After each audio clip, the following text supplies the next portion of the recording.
How do, guys? Welcome to the live stream with yours truly, Alan Scouser. Hope you've all had a good week and you've been watching some good movies. Nice to be with you all once again. Really looking forward to tonight. Talking about horror movies and that.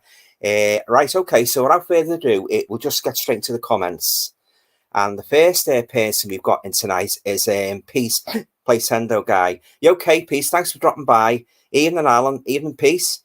Have a great stream, mate. Thoughts on Infinity Pool, the new horror with Mia Goth? Do you know what? I'm meaning to watch that one, Piece. I spotted it in the HMV last Saturday in Liverpool. So I might actually rent it out. If it's on Amazon Prime, what I might do, I might rent it out first just to see if I like it. And if I like it, I'll pick the Blu-ray up. Yeah, so that's very much uppermost in my mind, that one. Yeah, so I'll check that one out. We've got Edward in. You okay, Edward? Thanks for stopping by. Evening, Alan. Hope you're well. I'm not too bad, thanks, Ed. Hope you are as well.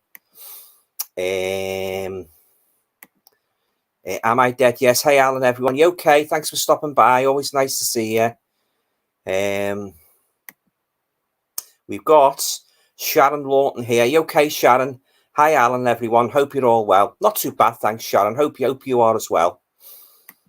And we've got Jeff here. Hello, Alan, everybody. You okay, Jeff, mate? Thanks for stopping by. Always nice to have you along for another stream.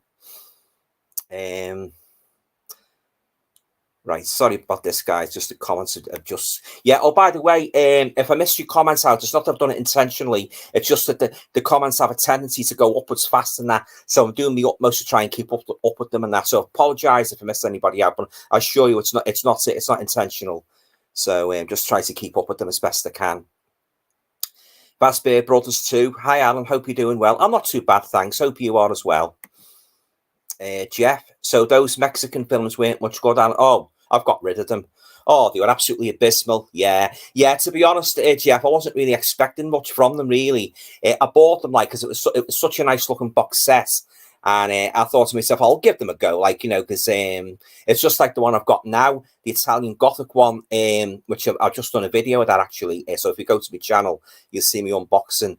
So there's 4 movies in that one. One of them I've seen is a Lady Frankenstein, which is a hell of a lot of fun. If you haven't seen that one with the Lady Frankenstein, the Frankenstein monster, he's got a real weird look. He's got like this funny shaped head and that. It sort of like protrudes like that somehow. Yeah. Or you'd have to see the movie, to see what I mean. But check it out, like Lady Frankenstein. Even if you get it on its own, you can get as a normal a singular release. Yeah. So I'm looking forward to watching those. Just fingers crossed it's better than that dreadful Mexican horrors box set. Jeff saying Infinity Pool sucks in my opinion. Oh, right, no good. No real story, just my opinion. Yeah, I know what you mean, Jeff. Yeah, and we can't all like the same things, can we? That's what makes being a YouTuber and collecting movies a lot of fun. We all have our own different opinions on things. And I said, well, the old saying always comes back: one man's meat is another man's poison. So, but I'll check it out anyway, just to see what I think of it. Chestnut 7. Hi, Alan, everyone. You okay? Thanks for stopping by. Brian's here again. Hi, Alan, everyone. Hope you're all well. Not too bad, thanks, Brian. Hope you are too. Thanks for stopping by, mate. Yeah, so I'm just waiting for some more comments to come in now, guys. Yeah, as I say, that indicator, that Mexican horror box set. Oh yeah, it was the only one that was really any good. It was the Brainiac, which was the first movie I watched. It's basically about this sorcerer. You see him I think it's the 16th century, and he gets burnt at the stake, but he vows to come back, and he puts a curse on the town, on the villages, and that. And what he does as he's getting burnt at the stake, getting executed, he vows to come back, and sure enough, he doesn't in the 20th century. So he comes back and he torments the descendants of those who burnt him, burnt him alive at the stake. It's okay. That's about the best one, really, in the whole box set, yeah. But I'll let it go, because when I buy a box set, I like every single movie to be good. Otherwise, it goes on eBay or give it away, yeah. So one of those things, I suppose. Richard Brown, in that Mexican box set, the Brainiac was rubbish. Oh, you didn't like that one? The others were great, I thought. Well, again, it all comes down to personal opinion, doesn't it, Richard? Yeah. Yeah, I say we can't all like the same things. It's like, for example, the Blair Witch Project. A lot of people liked it. A lot of people loathed it. I was one of those who loathed it. I couldn't see what all the fuss was about, to be honest. You know, there were quite a few big movies what people have raved about, and I said to myself, "What's all the fuss?" You know. But as I say, hey ho, that's the way it goes. Kevin says, "Hi, Alan, everyone. Hope you're all okay. Not too bad, thanks, Kev. Hope you are too." Jeff's saying the first part of Infinity Pool is good, but it then descends into boring sex and murder. Oh God, no spoiler intended. I'm not giving away much. I'll check it out anyway. See what I think of it. Am I dead? Yes. Never heard of any Mexican horror except maybe The Curse of La Llorona. That's Mexican, right? It is. Yeah, I've seen a couple of them, and unfortunately, wasn't very impressed with them. Chestnut 7 says, I got 3 DVDs at a charity shop today. Now, The Invisible Man, Invaders from Mars, and them, all three for just £1. Hey, that was a bargain, wasn't it? That's great, that.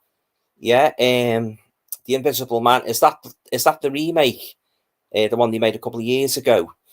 I've seen that one. I've seen Invaders from Mars, and them. I've got them in my collection. That's a good one, that. The big giant ants. I like that one. Rock and roll hell. Evening, Macy. Okay, bud. Thanks for stopping by. Always nice to see you. Hope you've been watching some good movies this week.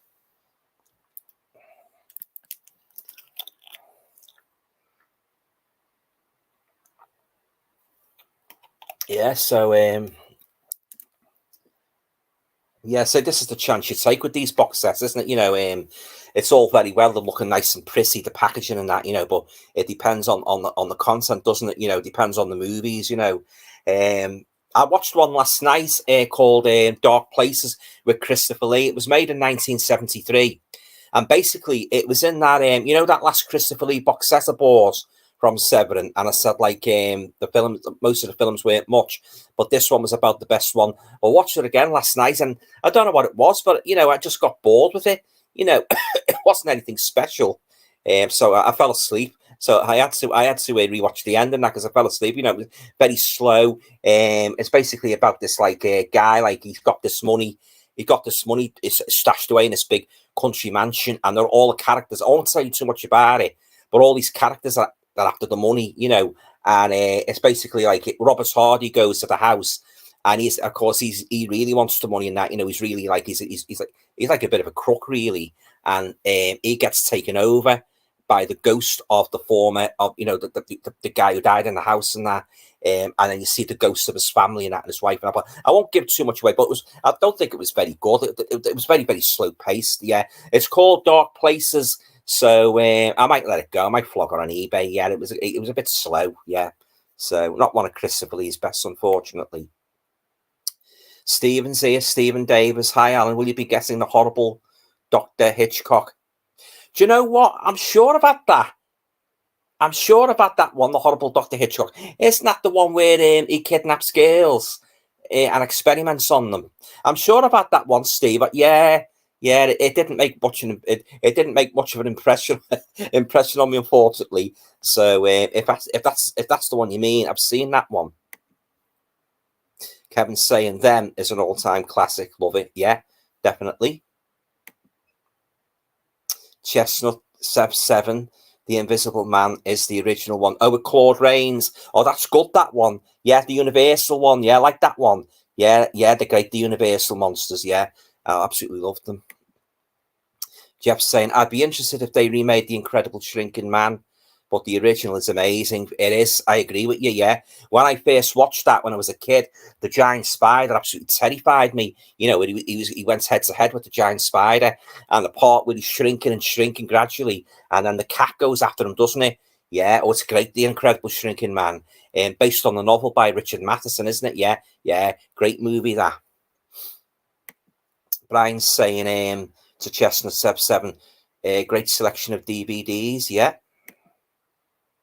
Rock and Roll Hell, The Torture Chamber of Dr. Sadism sounds like it might be a bit rubbish too. ACAs are putting that out next week. Do you know what? That was in the Christopher Lee Severin box set.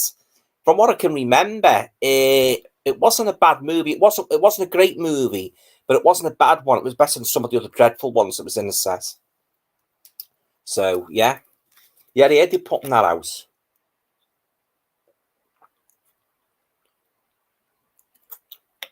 Yeah, very disappointing those Christopher Lee box sets. You know, the films were very, very substandard. Yeah, which is a shame. Like, because like they had some good special features. You know, they had a good interview with Jonathan Rigby, who he knows Christopher Lee very well. You know, he's met him a few times. He's written a book or two about him, and a lovely book and that, you know, written by Jonathan Rigby. It's just a shame that he didn't pick better Christopher Lee movies for both box sets. So what can you do? Chestnut Step 7, Brian Gilson sure is, mate. Yeah. KN, it's probably best to maybe sample some of the film if possible before buying those box sets. They aren't cheap. You're right. Yeah. Well, I took a chance a couple of years ago, actually. I bought the Paul Naschy ones. You know, the guy who's made all the foreign horror movies, who they described as the Lon Chaney of, I think it's Spain. He's noted for playing the werewolf a lot. Now, I took a chance a couple of years ago, guys, and I bought those 2 box sets, and I was very disappointed in them. You know, I didn't like them at all. Yeah, so again, he ended up being my expression being chucked on eBay. You know, yeah. But so there you go. What can you do? Tony's saying, "Evening, Alan. You okay? So thanks for stopping by, and everyone. Any thoughts on the upcoming Arrow box set of Psycho 1 to 4? I think I'll be getting that. Yeah, even though I've got the original ones, the Scream Factory originals, which have got fantastic slip covers. Very, very tempting, the fact that they're putting more extras in, and they're all new scans, aren't they, from what I can gather? So I just might be tempted to pick that one up, because I love Psycho. I love all the Psycho movies. The series was a bit meh, you know, started off good, but I don't think anybody's can replace Anthony Perkins when it comes to playing Norman Bates. You know, absolutely fantastic actor.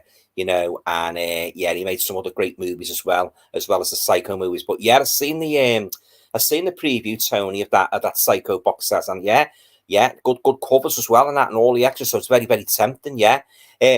While we're on the subject of box sets, guys, they're bringing out a box set of what's the name, aren't they? The guy that made the Frightmare movies and that, Pete Walker. They're bringing out a box set of him, which looks very nice. But again, I've got all the movies, so they'd have to be exceptionally a big major upgrade from the ones I've got, you know, before I'd even consider buying them. Because what's the point of buying all them movies if you already got them and it's not much different? So that's the way I look at it anyway. I only really buy a new release version of a movie if it's a major upgrade. You know, so I'm sure you guys do the same, most of you. If you've got the original edition and you get like a better edition out, I'm sure you do the same. Yeah. So I most probably will pick that up. Yeah. That Psycho set, because it does look good. They're bringing out some great box sets, aren't they, lately? You know, they really are. Sharon's saying, "Hey, Alan, do you think it's about time that Warner Brothers released the all-time classic, The Devils, with the great Oliver Reed?" Yeah, I think it is, yeah. Years since I saw that one, Sharon, yeah. So I'll keep my fingers crossed that they do release that. I'm a huge fan of Oliver Reed. Yeah, I love most of his movies, especially when he played Bill Sikes in Oliver, you know, the 1968 Lionel Bart musical. He was scary in that, playing Bill Sikes. And he played Leon in The Curse of the Werewolf, the only werewolf movie the Hammer made. Fantastic in that. And and that one with Triple Echo, where he's with Glenda Jackson, who he recently sadly lost. He plays like an army colonel, doesn't he? And he's after this guy who's a deserter.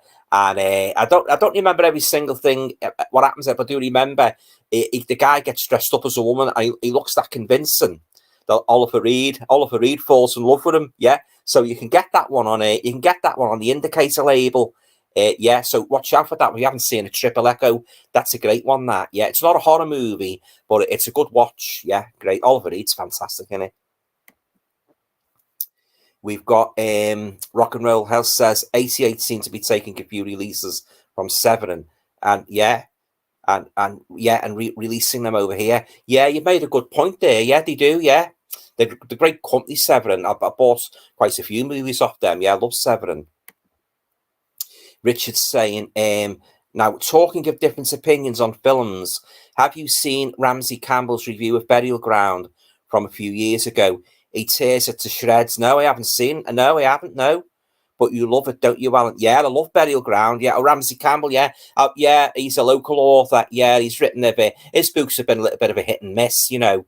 I do prefer his short stories to his novels. Yeah, but I haven't seen it. He tore it to shreds. It was a good movie, that Burial Ground. I don't know what he didn't like about it. Yeah, I think he's more like, from what I can gather, he's more like for the Lovecraftian stuff, isn't he? You know, because a lot of his stories have been based on H.P. Lovecraft. Yeah, tore it to shreds, eh? Oh, I'll have to have a look at that. I'll have to have a look at that interview. Thanks for bringing that to me attention, Richard. Rock and Roll Hell, Blade in the Dark is coming to 4K. That's a good one, that. From 88, later in the year, Alan. I'm glad I grabbed the Vinegar Syndrome box set, though. Beautiful edition. Oh, right, yeah. It's a good movie, that Blade in the Dark. Yeah, I might upgrade to that one myself, yeah. Right, just next comments, guys. They just moved up a bit. Yeah, Jeff's saying that film you mentioned, Alan, is that the one with Joan Collins? It is. Yeah, you're spot on, Jeff. Joan Collins, yeah, and Robert Hardy, yeah. Watched it last night, and as I say, I didn't enjoy it the same as the first time round. You know, it's and even the first time round, I wasn't really mad about it. You know, it was very, very slow. You know, it was like in some scenes, it was like watching paint dry, because all Robert Hardy was doing, he was walking around the house. And then there was a lot of flashbacks as well. Now, you know, guys, I don't like flashbacks in my horror movies, but he's walking around the house. He was having these flashbacks. You didn't see much of Christopher Lee at all. You know, didn't see much of Joan Collins. It was just a bum story, guys. It really was, yeah. So I might let it go on eBay. I'll watch the extras with Jonathan Rigby, you know, because he's always great to watch. Jonathan Rigby. He's fantastic, yeah. I've got his books, the English Gothic, American Gothic, and Euro Gothic. So if you haven't seen those books, I highly recommend you check them out, because he covers every aspect of those three cinemas, yeah. But and he's always entertaining to watch, Jonathan Rigby. You know, he knows his stuff, yeah. But once I've watched them, I'll let it go. Yeah, very disappointing. Tony's saying, yes, I only have Psycho on DVD, Rice. So this set definitely looks worthwhile pickup. Yeah, it's very tempting. Yeah, they've done a good job with it, haven't they? Yeah, yeah. I should imagine that'll make a couple of bob for them. Yeah, because Psycho is very popular, isn't it? Yeah. So there you go. KN, okay. I liked your Burial Ground review. I actually sold the VHS version of it recently. Oh, right, yeah. Yeah. Oh, yeah, it's a good movie, Burial Ground, yeah. And the zombies are the most terrifying looking zombies I've ever seen in my whole life. And as I said in my video, that part where the maid gets decapitated by the sky when she's looking, you know, she's looking out the window, you know, and the way the fella comes into the room and just picks the body up and chucks it down, and they're having the zombies, they make a real meal of it. Yeah. Oh yeah. It's granted, as I said in my video, it's got a few shortcomings where they got every opportunity to flee, you know, to run right into the woods to the nearest town or hitch a lift and that. But what do? They see a nearby structure, they run to the structure, and thereby rendering them liable to attack by the zombies. And that always, like, you get that a lot in horror movies, that horror trope where they've got ample opportunity to get away, just run into the woods and outpace the monster or kill it or whatever. But what do? They see a building, oh, we'll go in there, we'll be all right in there. Bad mistake, yeah. So, but yeah, I love the movie. It's a great movie, despite those little shortcomings. Richard's saying, definitely getting that Pete Walker box set. Yeah, it looks a good one, that, Richard. Yeah, even though I've already got them, though not on Blu-ray. Well, you never know. They might be good. There might be new transfers, mightn't they? In which case, I might be tempted to buy them. Yeah, yeah. I especially love that one with Jack Jones and Pamela Stevenson in The Comeback, and Sheila Keith, where he plays like a pop singer, like, you know, making a comeback and that. That's great. That's got a great twist in that. And of course, Sheila Keith, she's one of my all-time favourite female horror stars. You know, they described her as the female Boris Karloff, and I would tend to echo that. I would tend to echo that opinion. Oh yeah, very, very creepy. And when she plays a villain, she plays a villain. Yeah. Oh yeah, I love Sheila Keith. Yeah. So yeah. So as I say, I'll look into that Pete Walker box set a little bit more, Richard. And if I like what I read, if I think it's a good upgrade, I just might be tempted to treat myself. So you never know. It's a lovely set. Lovely looking set. I'll tell you a set I would like to see, guys, released. I'm a big fan of the Blind Dead movies. I don't know if any of you have seen those. And I'd love Arrow or Vinegar Syndrome or Severin to do a big box set of all the Blind Dead movies, you know, and I'd definitely be first in line to get that. You know, I know Severin did release a deluxe edition of the very first Blind Dead movie, but it was a steelbook. And I'm not a great lover. I don't collect steelbooks. I'm not a fan of steelbooks.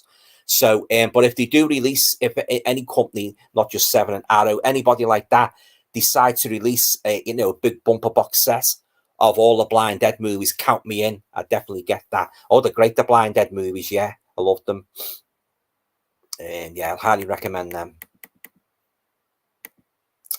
Robert's saying, which do you like better as far as your viewing, DVD, Blu-ray, or 4K? Well, for picture quality, it's got to be number one. It's got to be Blu-ray, yeah, because you can't tell the difference from DVD and Blu-ray. But going further into 4K, only very, very slight difference with a lot of the movies, you know. Yeah, so I would say Blu-ray. But having said that, I still buy the odd DVD, you know, and I've noticed a lot of these modern DVDs, the picture quality is getting almost as good as the Blu-ray. I don't know if any of you guys have noticed that. So yeah, definitely. Oh yeah, I still buy the DVDs. If I go into Asda on a Monday when all the new releases come out, and I happen to see a DVD, I take a chance on it, and that, you know, say it's $5.99, $6.99. Yeah. So oh yeah. But my favourite format is definitely, without question, Blu-ray. Jeff's saying Oliver Reed was a very underrated actor. He made some excellent films. Yeah, definitely. I think his boozing got in the way of the credits that was due to him. Well, do you know what? I read his autobiography a couple of weeks ago, and that comes up time and time again, that the man liked the drink. He liked the tipple. Yeah. So, yeah, he loved his drink. Yeah. So you've got a point there, Jeff. Yeah. Yeah, he used to have these binges and that, you know, he used to go on the town and that with his mates and that, yeah. And yeah, and he got up to some pretty hair-raising stuff. Well, we all know the reputation he cultivated about being, he was a hellraiser, wasn't he? You know, good old Oliver, yeah. And yeah, many a story was told about his drinking exploits when he was on the town. I remember he came to Liverpool a couple of years ago, and he went round all the bars, yeah. I didn't see myself, but I heard that he was in town, you know, going around all the bars. I'd love to have seen him. Yeah, definitely. I love Oliver Reed. He's another one that can play a good villain, you know, like Christopher Lee.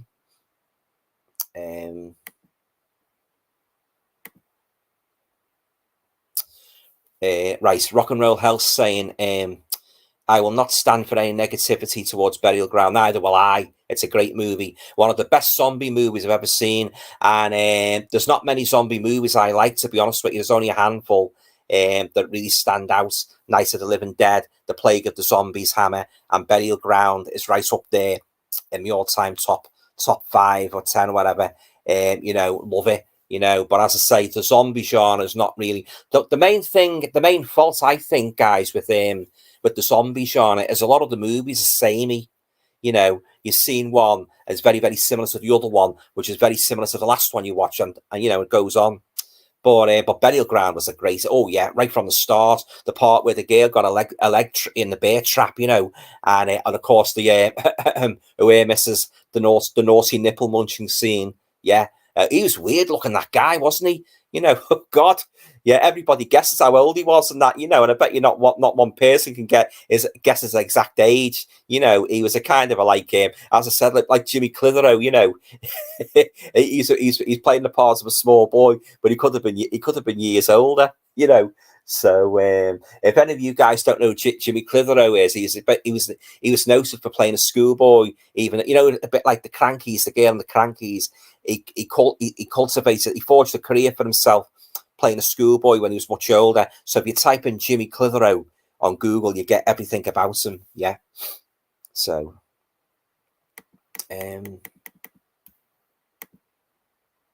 right, Roberts Online says, imagine a movie with Oliver Reed and Lee Marvin. They never made a movie together, did they? Oliver Reed and Lee Marvin. That would have been awesome. Imagine a movie with Charles Bronson and Clint Eastwood. That would have been something, wouldn't it? Yeah, definitely. I'm reading Clint Eastwood's biography at the moment. It's very interesting, yeah. Oh, yeah, that'd have been great, that. Jeff says Joan Collins played Christopher Lee's sister, if I recall. I think you're right there, Jeff. I think it was a sister. she played. Yeah. Sharon's saying, "Hi, Alan. You okay, Sharon? Thanks for stopping by. What are your thoughts on the movie 8mm with Nicholas? I haven't seen it, Sharon, so can't comment. I think it's a great dark thriller. I'll have to check that out. Yeah, 8mm. That's another one I haven't seen as well. A lot of people rave about 1 hour photo with Robin Williams. Have any of you guys seen that?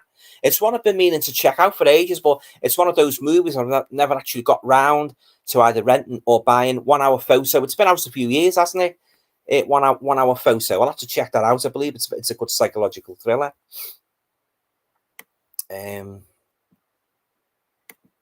Richard says 8mm is a fantastic film. I'll have to check that out. Yeah, definitely.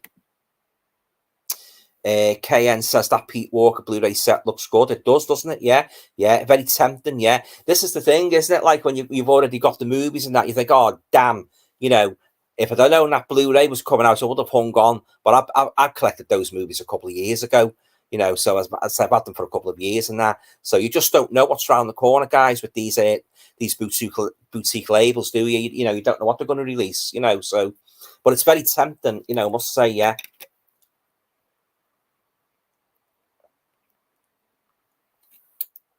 So I might check it out. Like, yeah, as I say, if it's a major upgrade, I'll definitely get that. Yeah.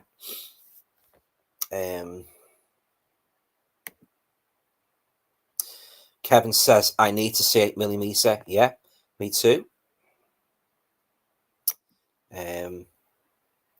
Sorry guys, the comments are going a bit weird.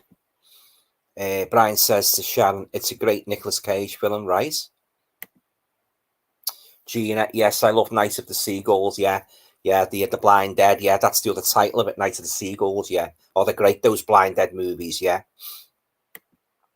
Richard Brown, Blind Dead and Burial Ground are quite similar. They are when you come to think of it, Richard. Yeah, very very unique zombies, very scary zombies, very brutal zombies.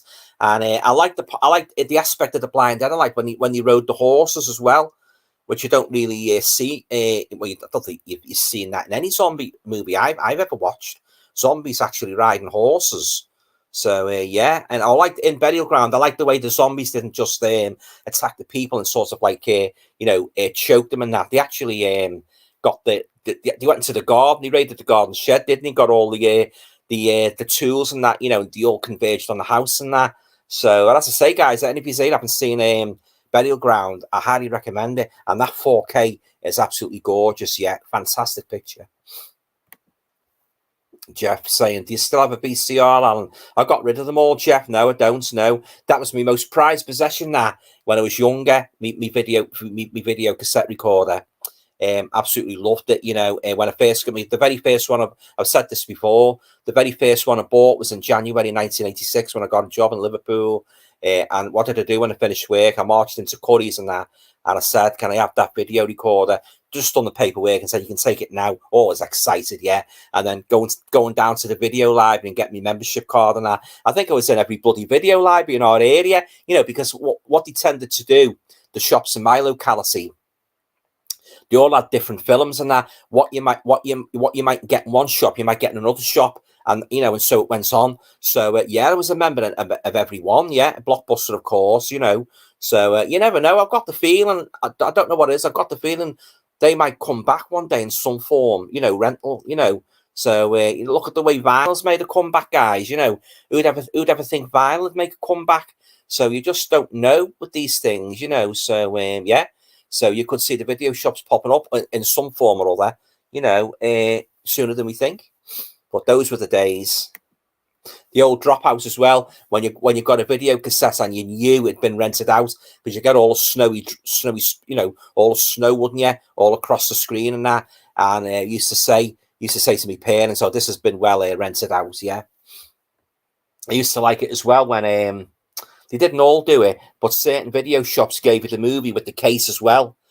Rocks, I'll give you an example. Birkenhead, there was a little video shop on the corner of Borough Road called, I don't know if any of you guys are familiar with Birkenhead, called Rocks Records, and they did give you, when you rented out the videos, they gave you the case as well. So that was cool, you know, whereas the other video shops, you'd only give you like a yellow case or a, you know, a plastic, like grey case and that. But I used to love it when they used to give the cases.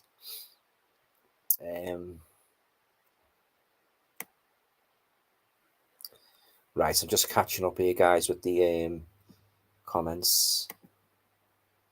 Right, Kevin's saying Frightmare is good. It's fantastic. Yeah, Sheila Keith. I love Frightmare. Yeah, one of her best.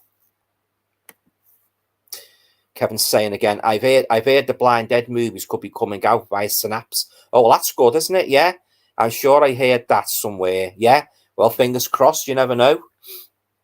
I'll definitely get those, especially all the extras on, because the ones I've got, the foreign versions, they haven't got any extras on. Richard Brown saying Oliver Reed preferred people in pubs to the people in Hollywood. I can quite imagine that. He liked the drink. He liked the drink, did Oliver?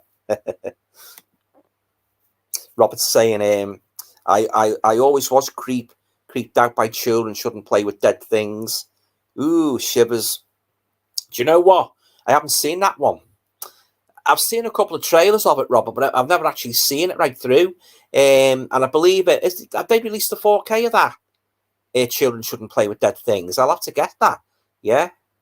I'll tell you a movie that I was disappointed in, and it looked a lovely 4K. I don't know if you guys have seen it. It's a movie called God Told Me to Do It. Yeah, I was going to get the 4K because I'm a bugger. I can get easily seduced by a lovely looking cover, you know. And when I saw this one, I think it was from the early 70s. God told me to do it because what it was, the basic story was as people were dying, the last words were God told me to do it, you know. So I thought that sounds interesting. But when I rented it out, I think it was on Amazon Prime. Oh boy, was I disappointed. Not so much by the opening, the first hour of the movie. It was the ending. The ending was a bit cheesy, you know. So I thought I won't be getting that. So I'm very glad I did rent it out. Yeah, sometimes it's best, guys, to you most probably agree. Rent a movie out first, just to make sure you're going to like it. Because if you go and buy it, you pay £19.99 or 20 quid or whatever, and you're disappointed. You've wasted your money, haven't you? So I'm going to do that now more and more. I'm going to rent a movie out first, just to make sure. And if I don't like it, well, I've saved myself a few bob. Yeah. So that's what I'll do. But that God told me to do it. I didn't like that at all.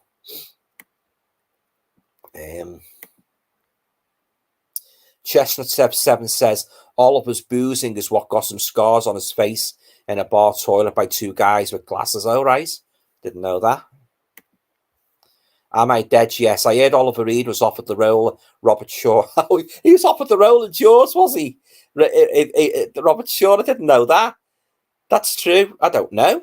Imagine Oliver Reed. He'd probably go head to head with the shark, wouldn't he? You know, like that movie. Any of you guys seen that movie called Day of the Animals with Leslie Nielsen? It's a cracking movie where Leslie Nielsen he does a knuckle fight with a bear. Yeah, honestly, no word of a lie. Yeah, it's called Day of the Animals. You want to check it out? It was made in 1977, and it's got one of my favourite crushes, the lovely Linda Day George. You know, who was married to Christopher George. So yeah, he goes head to head, bare knuckle fighting the bear, just as if like, you know. But it's fun. Like I had a blast with it. So yeah, imagine Oliver Reed in Jaws though. Yeah, he wouldn't need a bloody what's the name. What do you put all the equipment in that? Just put him in the water. He'd knock the shark for 6. But I didn't know that. Seriously, no, I didn't know that. I didn't know about that rumor. Jeff says, I didn't like 28 Days Later, but I enjoyed 28 Weeks Later. I wasn't too keen on either of them, Jeff. Unfortunately, yeah, not my cup of tea.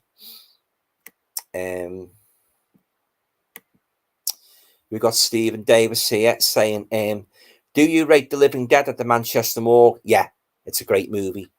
I think it's another great zombie film. Yeah, I like that one, Stephen. I've got that one in my collection. Yeah. I watched that a couple of years ago, The Living Dead at the Manchester Morgue. It's a great one, that. Yeah. Thanks for bringing that up. Yeah, forgotten about that one. Brian says, what was the name of the zombie film you reviewed last year from Arrow? It sounds really good. It starts with I know the one you mean. Yeah. They come out of the plane, don't they? And they're more like cannibals than zombies. Oh God, what's it called? Oh, I can't remember the title, but it's a great one. That it's a bit of a Marmite movie. Some people like it, and some people loathe it. A lot of people have got a problem with the ending. But God, is it Helltown? oh God, what's it called? I can't remember what it's called, Brian, but I know the one you mean. Yeah, yeah, they all come out of the plane and that attack the people and that. They're absolutely relentless in that. But it might occur to me as the night goes on. If it does, I'll raise it. Yeah, yeah. Thanks for mentioning that one. Richard's saying the girl and the crankies, Nicola Sturgeon. Oh, I don't know about that.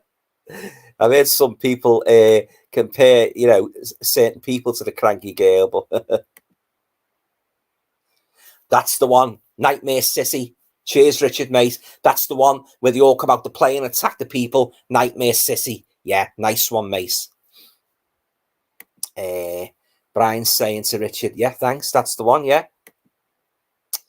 Brian, 1 hour photo is really good, really good.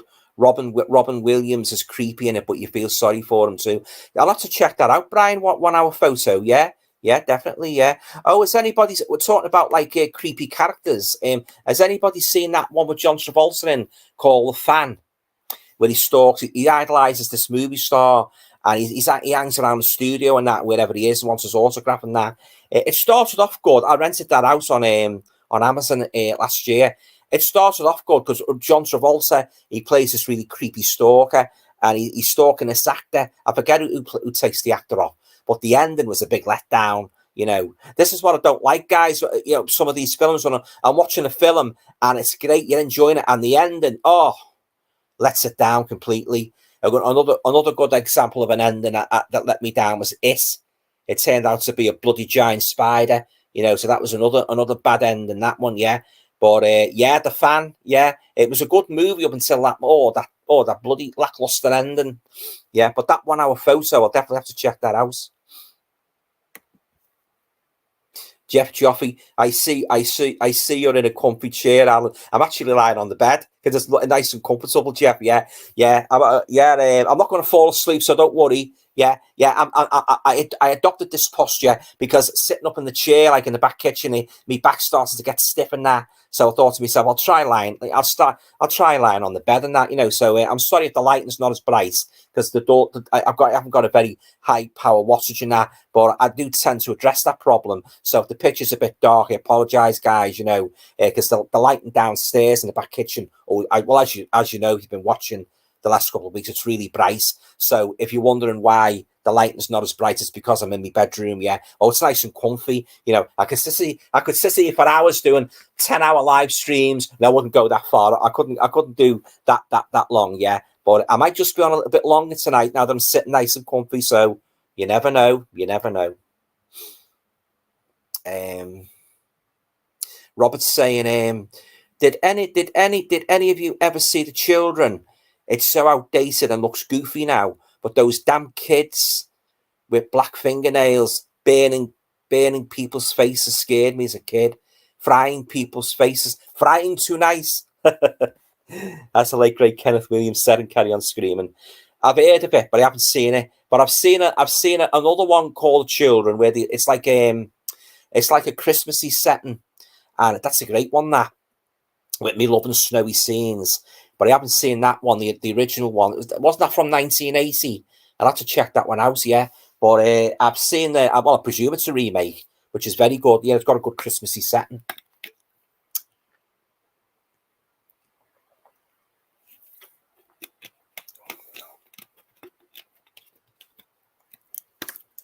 I like the Village of the Damned as well. That's a good one. The old black and white movie, also known as The Midwich Cuckoos, which was I think it was a Netflix series, if my memory serves me correctly. John Wyndham, the guy who wrote Day of the Triffids, he wrote The Midwich Cuckoos, and that is the book which the movie The Village of the Damned is based on. So, but I wasn't too keen on the other damn movies. I thought they were a bit slow, but The Village of the Damned is very good.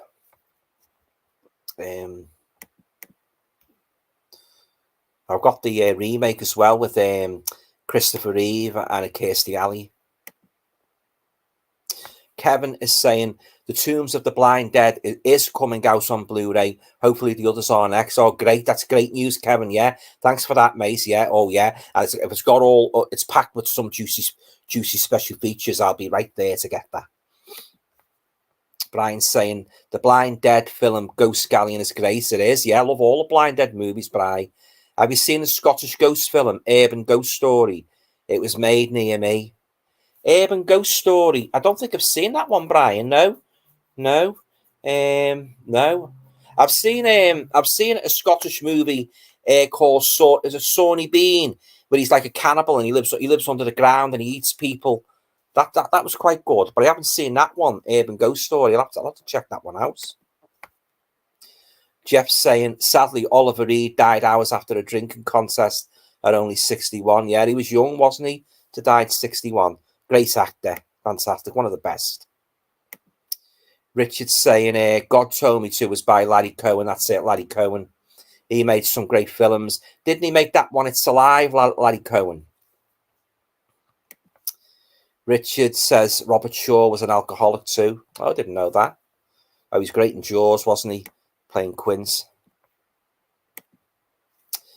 Stephen Davis says Oliver Reed was a great character actor. He was, yeah. Modern actors are so bland in comparison, yeah. And you know what I don't like, guys, with some of these modern actors, the way they don't speak properly, they don't pronounce the lines properly, you know.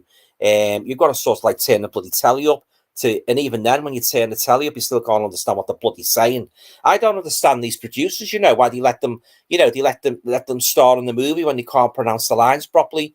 You know, they mumble along. Oh, bloody hell. That's one of my pets. Hates that guys in movies when they mumble the bloody lines.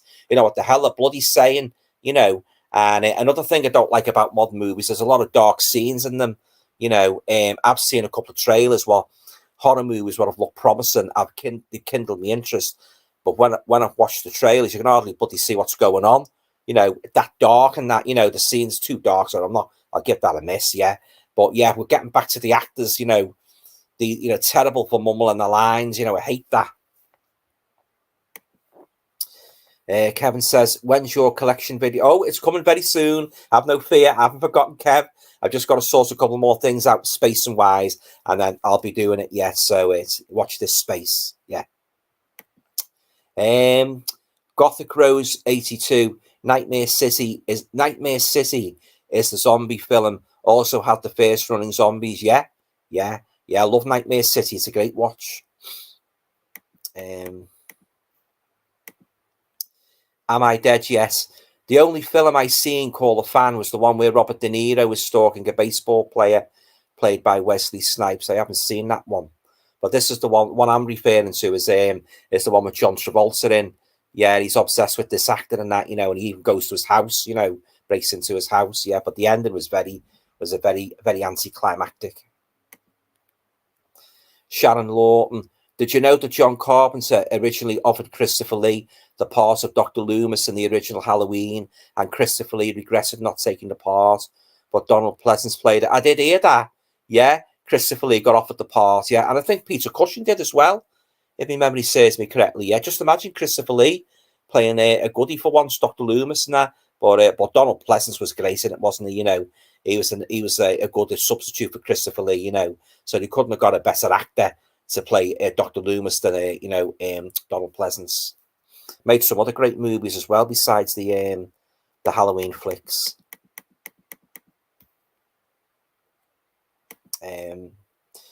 Richard's saying, have you seen the film The Bed? No, but I've seen it advertised. I wouldn't mind getting that. Yeah, it looks a good one, that, The Bed. Stephen says, have you seen The Pit? The kid is so creepy. I think I've seen that one. Isn't that the one? I think I have. I'm not. I can't swear. So is that the one where they got a monster down the pit, like a demon? I'm sure I've seen that one. And he feeds his enemies to these creatures in the woods.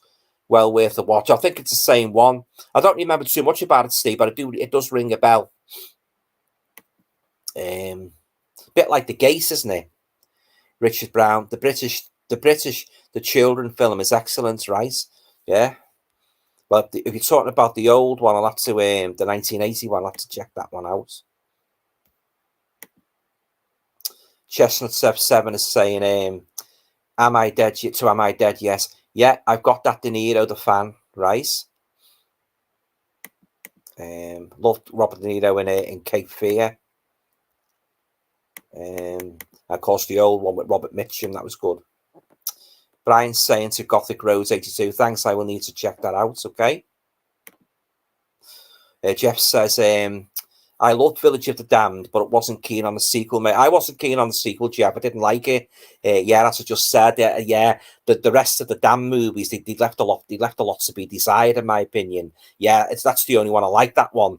When you first see the kids and that, you know, they're all blonde, aren't they? And that, and they're real weird.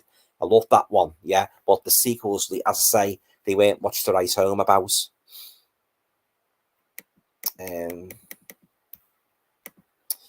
Chestnut 7 is saying, love Village of the Damned and the Children of the Damned, right?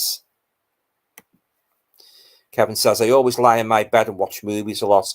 My comfortable, that's sitting in a chair. Yeah, it's nice to get nice. And I always like to make myself nice and comfortable when I'm watching a movie, you know.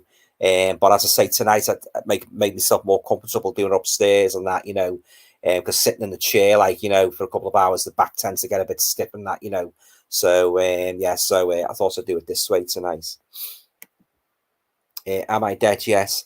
To Chestnut 7. Yeah, Alan says there is another film called The Fan where John Travolta is stalking an actor. Yeah.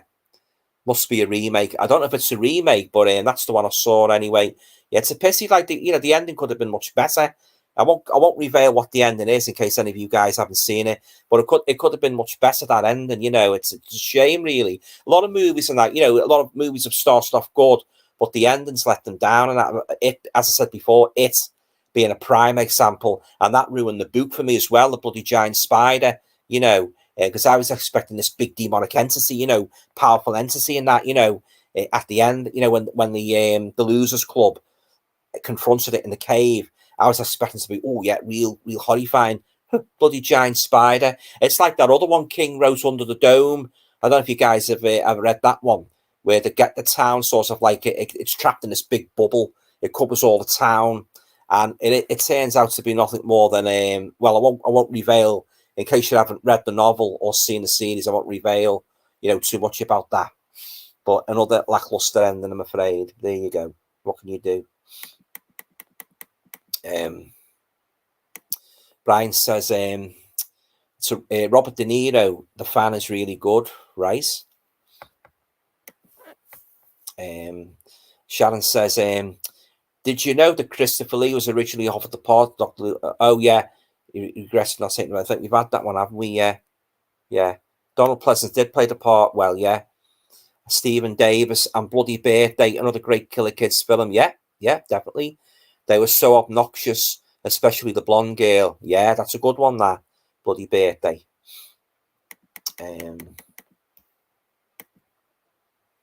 Roberts Online says, anybody remember an old 60s movie where people ate food with rabies and they all turned zombies? Movie was horrible, interesting. An old 60s movie. I do remember one called Rabbit, but that was made in the 1970s, wasn't it? Made in the 1960s. Yeah, I don't think I've seen that one, Robbers. I'll have to watch out for that.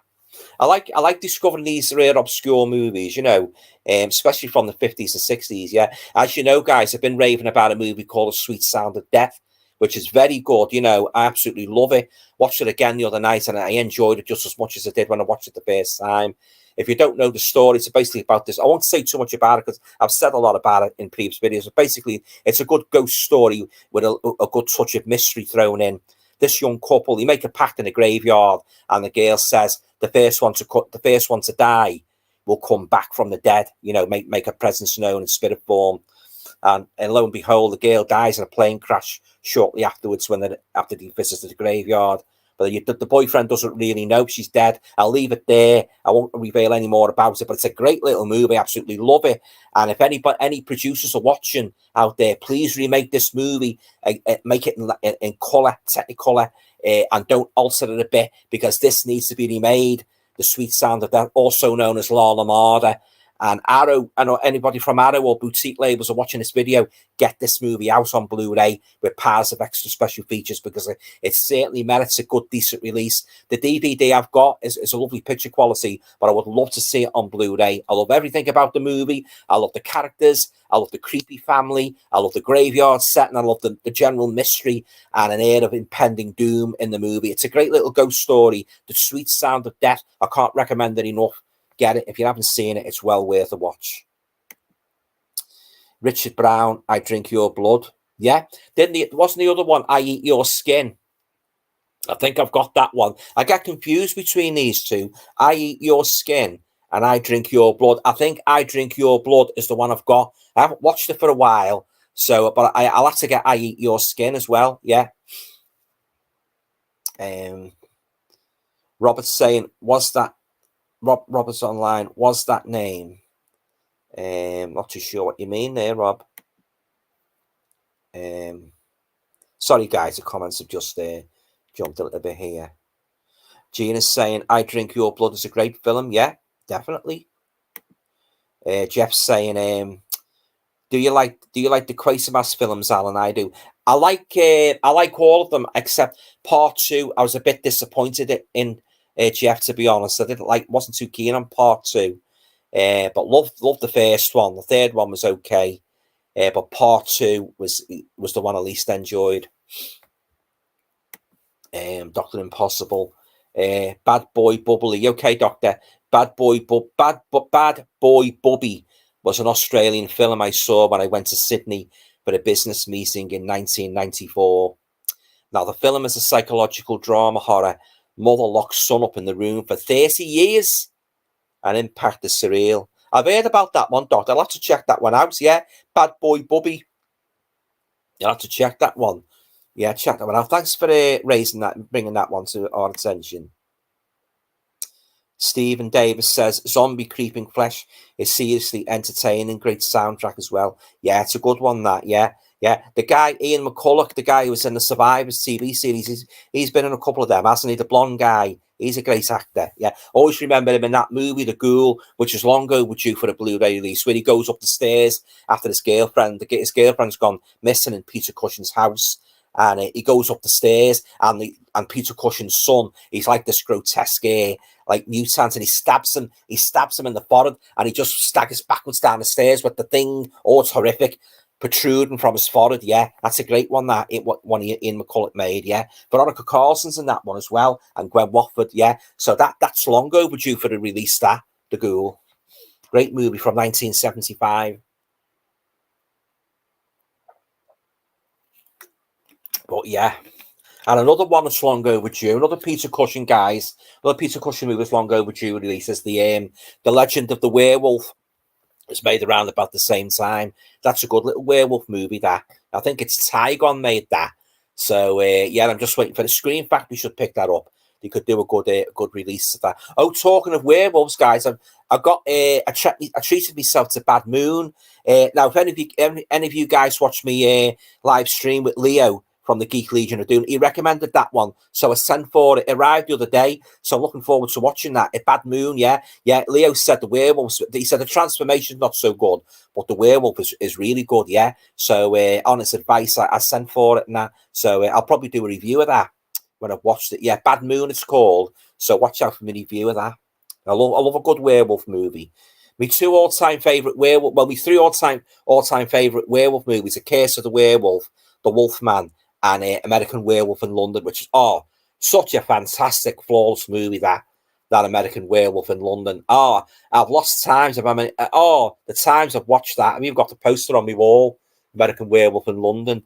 But I love it, absolutely love it. Great acting, especially the part on the moors where he gets bitten.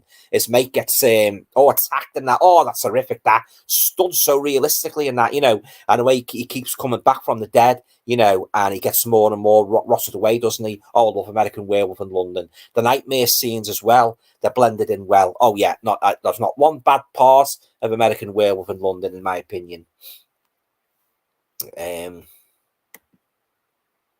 Brian says Vincent Price was originally offered the role of Peter Vincent in Fright Night, but was not well and couldn't do it. So Roddy McDowell took the role. Oh, I never knew that, Brian. Vincent Price was offered the part of Roddy McDowall's part in Fright Night. That would have been interesting, wouldn't it? But Roddy McDowall was awesome in it, wasn't he? Loved Fright Night. Wasn't too keen on the sequel. I thought that was very slow, very interminable, and akin to watching paint dry. But I absolutely loved the first Fright Night. It's one of my all-time favourite vampire movies. Yeah, I love Fright Night. Jeff's saying, never knew that, Brian. Right.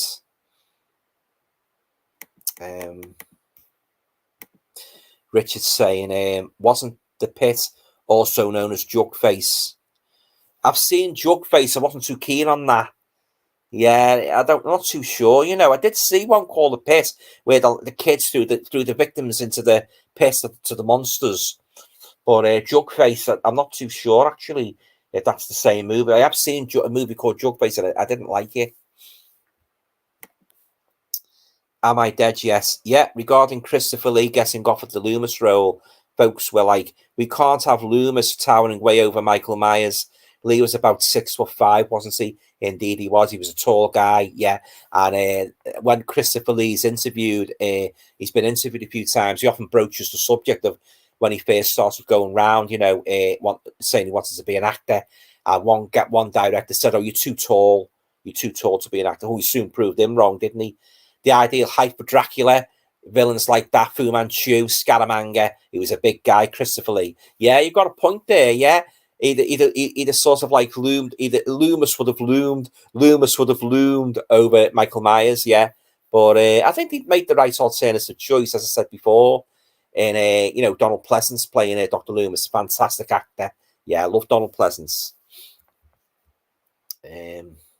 Just imagine, guys, while we're on the subject of what might have been with horror movies, that could be a good topic, actually, in my next video, what might have been horror movies. Just imagine if Peter Cushing had played Father Merrin in The Exorcist instead of Max von Sydow. What I don't think he would have done, because Peter Cushing didn't like that movie.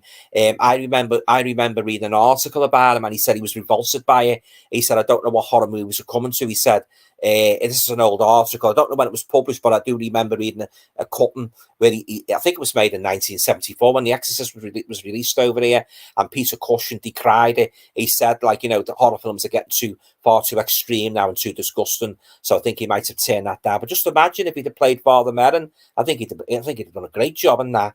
Peter Cushing, yeah. Oh, I love Peter Cushing, yeah. One of my all-time favourite actors, and a genuinely nice guy as well, by all accounts. Stephen's saying, have you seen The Child? A young girl and her zombie friends. Do you know what, Steve? It rings a bell. I'm not sure if that was that in that American Horror Project box set I had a couple of years ago. Have you seen that box set, Stephen? The American Horror Project. They made two, didn't they? I'm sure there was a movie in that called The Child. If that's the one you mean, yeah, I have seen it. Don't remember too much about it though, but it could be the same one. Chestnut7 says Simon Cowell's sister June was Nancy in The Village of the Damned. I didn't know that. Simon Cowell's sister June was Nancy in Village of the Damned. Oh, you learn something new every day. I think Simon Cowell likes his horror films, doesn't he? Sharon Lawton, have you seen the 1964 film The Black Torment? It's a great gothic horror movie. Is that the one with Boris Karloff in? I might have seen it years ago on our old black and white telly. I do know the film you mean, but I haven't seen it on DVD or Blu-ray. But I think I seem to remember a vague memory of watching it when I was a kid on our old black and white. If it's the same one with Boris Karloff in, I have seen it. Jeff's saying, I never watch horror films at night in the dark, especially not Salem's Not 1979. Oh, now you're talking. God, was that vampire terrifying in that 1979 Salem's Lot? Oh, my days. And of course, the notorious scene where the lad's knocking on the window, the dead lad, and that, you know, wants to be let in. Oh, that chilled many a person to the bone, including me, when I first watched that back in 1979. Yeah, loved Salem's Lot. Wasn't too keen on the Rob Lowe remake with Rutger Hauer, but this new one, I've said this before, this new one, what's coming out? When is it coming out? It's taking ages to come out. Yeah, I'm not going to go into it with high expectations. I'm just going to play it by ear just to see how it pans out. Because I've watched that many remakes of classic movies. I've been disappointed that many times, guys. I've just treat them willy-nilly now, you know. So I'll reserve my judgments on that until I've actually seen it. I hope they do. I hope they surprise me and do a good job of it, you know, because I like to be pleasantly surprised. I like to, you know, watch a movie not expecting much and come away thinking, do you know, I really enjoyed that movie. I had an absolute blast with it. So if they can surpass the greatness of the 1979 Salem's Lot, they will have done a remarkable job. So it just remains to be seen now. You know, how it pans out. I'll definitely give it a go. Like Richard Brown, The Black Torment is great. I'll have to watch that. The Black Torment. I've sent off, talking about Boris Karloff, guys. I've sent off for quite a rare Boris Karloff movie. I don't know if you guys have seen it. It's called The Cauldron of Blood. So I've sent off for that on Blu-ray. So that will be my next pickups video, Cauldron of Blood, and it's got that girl in it who was in the Sweet Sound of Death, the blonde girl, the pretty girl with long blonde hair. She's in that one. She only made a couple of movies, so I'm looking forward to watching that. Cauldron of Blood. I absolutely love Boris Karloff. He was the man that got me into horror. I've said this many times. When I first watched him in Frankenstein on our old little black and white telly back in the late 60s, I became a horror fan. Yeah, Frankenstein, when he played the Frankenstein monster.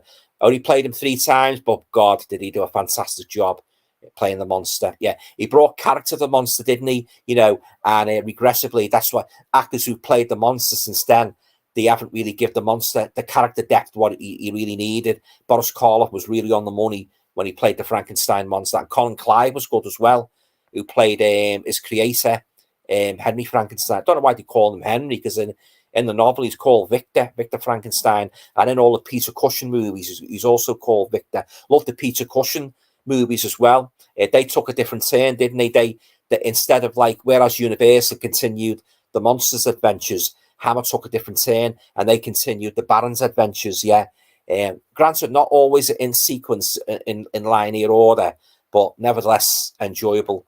Very good movies. Them, yeah, classics. Brian's saying to Jeff, it would have been interesting to see him in that role, but I think Roddy McDowall played it the best. Roddy McDowall did an excellent job in that Fright Night. Yeah. Jeff, I agree, Brian. Yeah, definitely. Stephen's saying, love the Black Torment. I'll have to check this Black Torment out. Yeah, I'm sure I've seen it years ago on our old black and white telly as a kid, but I'll have to check it out, yeah. Stephen's asking me, have you seen the 50s one, the alligator? I've got the Alligator People in my collection. It's a good one, yeah. Yeah, Lon Chaney Jr.'s in, isn't he? Yeah, yeah. I'll tell you, while we're on the subject of 50s movies, guys, what I did watch last night, I put it on, but I turned it off because I got a bit bored. 20 Million Miles to Earth, you know, the Indicator release. I don't know what it was, but I didn't enjoy it. You know, I've seen it years ago and I enjoyed it, but I didn't enjoy it watching it years later. I've found that, guys, a lot of movies I've watched years ago what I've liked, and I've watched it now. You haven't got the same magic. Have you guys found that? Any movies what you have watched where you've watched them years ago and you've enjoyed them, but when you've watched them years later, they haven't got the same appeal? So I turned it off. Yeah, I thought that the effect, I know they were done by Ray Harryhausen, who was responsible for a lot of the monster effects, wasn't he? The Sinbad movies and that, but it just seemed cheesy in that. And yeah, so I switched it off, yeah. Sharon's saying, have you seen the 1971 film Straw Dogs? I've got it. Starring Susan George. It's a classic. I've got that one, and I've got the remake as well. Great movie. I love Susan George, yeah. Lovely picture quality on the Blu-ray, what I've got, yeah. Yeah, I'm a big fan of Straw Dogs and Dustin Hoffman. Jeff saying, I love the original Howling, me too. But I think they made another 5 films after that, and none of them were any good. Yeah, you're right. They weren't much cop at all, Jeff. I think Christopher Lee was in one. He was, yeah. Howling was a Howling 2. My Sister is a Werewolf. That was his alternative title, and that's the one with the girl at the end. She keeps ripping her top off. Oh, Mrs. ripping her top off. I don't know how many times she rips her top off. Yeah, and what's the name of the girl? Is it Linnea Quigley? Yeah, at the end she keeps ripping her top off over and over and over again. But yeah, the first Howling was the best. Chestnut Step 7, The Bad Seed with Patty McCormick is a good film. Do you know what? I've got to check that out, The Bad Seed. It's one movie I haven't got round to watching. I'll have to check that out, yeah, The Bad Seed.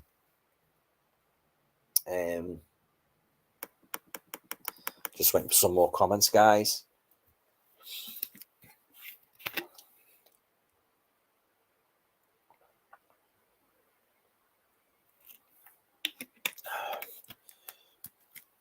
I'm just going to broach the subject of horror TV series now, guys. And well, if you've been watching my videos, you will know how much I love the new Chucky series. I don't think it was one of the worst, if not the worst, horror TV series I have ever seen in my whole bloody life. It really was. It was all over the place. I won't go on too much about it because you know if you watch me review. All over the place. I didn't like the comedic aspect. I didn't like the way they diluted the character of Chucky. It was a mess, an absolute mess. And I won't be getting it. They're making a third series. I won't be getting that. That's for sure. The only, as a matter of fact, guys, even the Chucky films, there's only 3 I really like, and that's the first one, which I thought was excellent. The second one, I wasn't too keen on the one where he was in the army. Didn't like that one. I love The Curse of Chucky.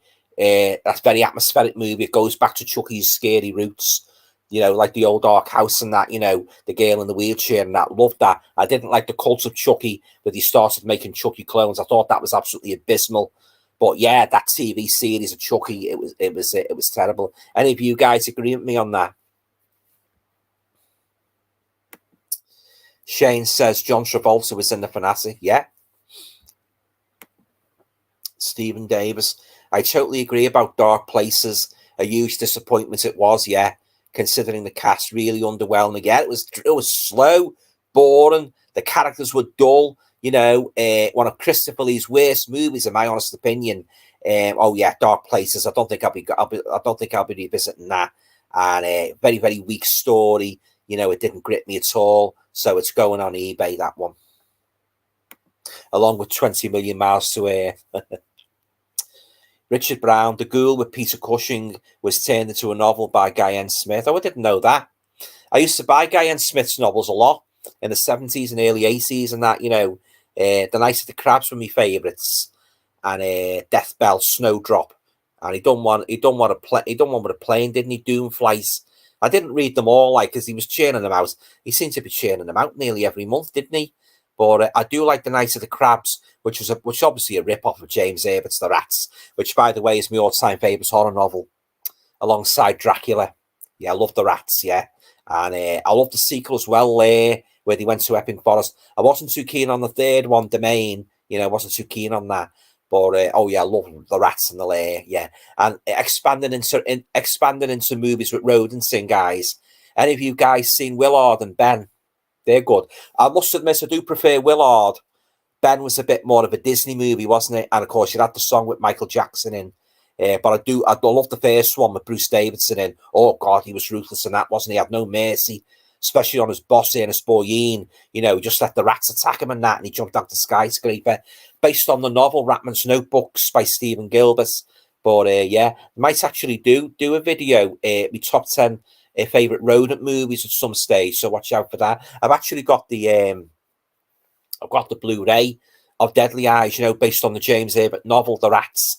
So I haven't watched that for years, so I've got the Blu-ray, so I'm looking forward to revisiting that. And yes, oh yeah, I love The Rats. Yeah, awesome. One of the most terrifying horror stories I've ever read. The Fog, I love The Fog as well. Yeah, I always remember The Fog, that notorious scene in the school gym. If you guys have read The Fog, you'll know what I'm on about. Yeah. Oh God, what a horrific scene that was, and that stays in people's memories, and that, you know. Yeah. If you don't know the general theme of The Fog, it's about this fog. Like it comes out the ground like an earthquake, and it's like a greenish, it's like a yellowish fog. And if anybody inhales it, they go totally insane, and all different things happen in it, and that, you know. So if you haven't read The Fog, I highly recommend you check it out. And he did a similar one called The Dark, where The Dark was an actual sort of like a physical thing that invaded people's minds. So, oh yeah, James Herbert wrote some fantastic horror novels. He really did, you know, and I really miss him now. You know, he passed away a couple of years ago, and you know, we haven't got the thrill now of looking forward to a new James Herbert novel. You know, oh yeah, and whenever I heard he was bringing a new novel out, I couldn't wait. I couldn't wait for the paperback. I always bought the hardback. You know, I couldn't wait. You know. But oh yeah, if you haven't read James Herbert, I highly recommend you check him out. He's a fantastic writer. Right, getting back to the comments. Am I dead? Yes. Brian Gilson, Christopher Lee was actually in Fright Night on the TV when Charlie is watching one of his films. Oh, I forgot about that. Brian Gilson, Bad Moon is a great werewolf film. Oh, well, that's good to know. Yeah, Leo spoke well about it from the Geek Legion of Doom. So yeah, I'm looking forward to checking that out. Brian, Bad Moon. I love me a good werewolf movie. Brian says, "Am I dead?" Yes, I remember that scene. It was great to see that in it. Yeah.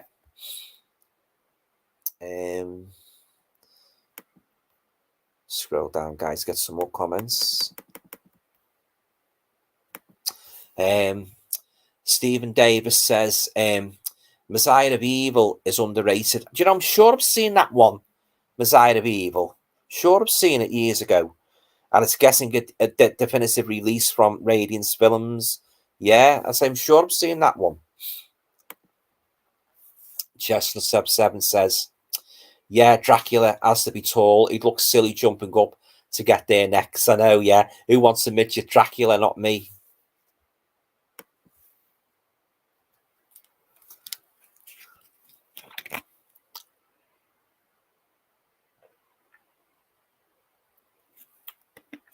So any of you guys been watching any good new releases lately? Any of you guys seen the new Evil Dead film? I haven't got around to seeing that yet. I've heard mixed things about that. So, but I'll definitely check it out, yeah. There's another one come out, hasn't there, with Russell Crowe called The Pope's Exorcist. Any of you guys seen that? I'm not really a great fan of exorcism movies, you know, but so I might give that one a miss. But yeah, there's that one, and as I say, the other one I mentioned before, it's coming at the Evil Dead that's already out. Yeah, and a couple of strange titles what I've never heard of, yeah. And of course they're going to do the Exorcist trilogy, aren't they? Yeah. So yeah, like I think the same guy that done the Halloween movies, David Gordon Green's doing that. So it'll be interesting to see what sort of a mess. Oh, sorry, so what sort of a mess do you make it? You know, how he presents it. I should have said, yeah. You get that way. You get that cynical now, guys, when you hear about these classic films getting made. You know, trilogies and that, especially after the disaster that was the Halloween trilogy. I liked the first one. I wasn't too keen on the second one. Evil Dies Tonight. Bloody hell, how many more times are you going to say that? Evil Dies Tonight. Like a bloody broken record, guys. But I've said it before, the only two Halloween movies I really, really like are the first one from 1978 and the sequel. They could have been one big movie then. I'm sure you guys agree with me. Michael Myers was absolutely unstoppable, really creepy in nose. But as the series went on, he took a huge dip in quality for me, guys. I did not like that third one at all. That's a very divisive movie that Michael Myers wasn't in it. I know a lot of people do. I say a lot of people do like it. A lot of people hate it. And I'm in the lesser category. I did not like it at all. I didn't enjoy it. I watched that a few times and I couldn't get into it. So I won't be watching it anymore. But yeah, the first two Halloweens are the best for me. No question. Don't want to see any more Halloween movies now. I think they've run their course. Shane saying, have you attempted Mad God, Alan? Love to know your thoughts. I've never even heard of it. Mad God. No, I don't know what that's about. Jeff's saying to me, apparently Charlton Heston was offered the role in The Omen, taken by Gregory Peck. Oh, I didn't know that. I actually think Charlton would have been as good as Gregory. Yeah, he's a good actor, Charlton Heston. Wasn't he in one? Oh God, wasn't he in one where was it something to do with a mummy or something? He brought a Sphinx back to the mainland, and there was a curse on it. What was that called? I forget the name of it, but I know he was in a supernatural movie. I think it was made in the 80s. if anybody can jog me memory about it, yeah, you know, please feel free to do so. Well, I like Charlton Heston in the Planet of the Apes, when he played the astronaut. Yeah, great actor, Charlton Heston. Of course, he was good in the biblical movies as well, wasn't he? Stephen's saying, you're right, Alan. The child was in that Arrow box set. Yeah, that's the one. Yeah, I thought it was. Sharon says, Peter Cushing was offered the part of Sergeant Howie in The Wicker Man. Oh, I didn't know that. But wanted too much money. Oh, I didn't know that. But Edward Woodward was fantastic in the role. He was great, wasn't he? Edward Woodward, yeah. Oh, he picked a good actor when he picked him. Edward Woodward, yeah, he was fantastic in it. Yeah, he was really good, really convincing. And oh my days, that ending. Oh, wow, such a heartbreaker. And did you know, guys, they were going to save him in the end. They did have plans to film in a different ending, but they went with the downbeat one, you know, which I think made the movie all that more powerful, you know. But I love The Wicker Man. I won't hear anybody decry that movie. Absolutely love it. Wasn't too keen on the sequel, though. It was terrible. Kevin says, the remake, I should say, with Nicolas Cage. Kevin says, The Black Torment is great, well worth watching. I'll be going on to Amazon later on and seeing if it's available on Blu-ray, Kev. Yeah, The Black Torment, yeah. Thanks for that, mate. Stephen Davis says, Witchcraft is a good one with Lon Chaney. I've got that one, yeah. And it needs a Blu-ray upgrade. It is actually available on Blu-ray in America. I don't know what the current price is, but I know there is a Blu-ray release of that, which I might get that one. I love that one. He's a bit older than that, isn't he? Yeah. He goes off his head, doesn't he? When the grave of his ancestors disturbed. Oh, what an actor he was, Lon Chaney Jr., one of the best horror actors ever.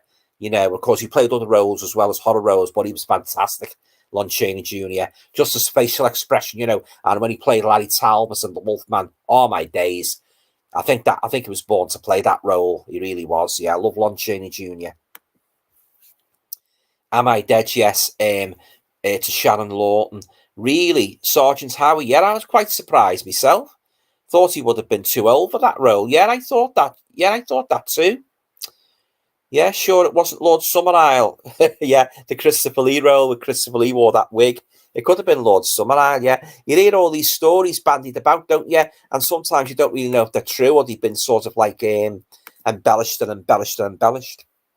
Stephen's saying Susan George is good in Fright. She is, definitely. As the terrorised babysitter, loves Susan George, yeah. She's up there. She's right up there with my other British crushes. Susie Kendall, Callum Munro, Veronica Carlson, Linda Hayden. They're all my movie crushes I grew up watching. I have fond memories of watching their movies on late nights, Friday nights, when he used to show the old British horror movies and that.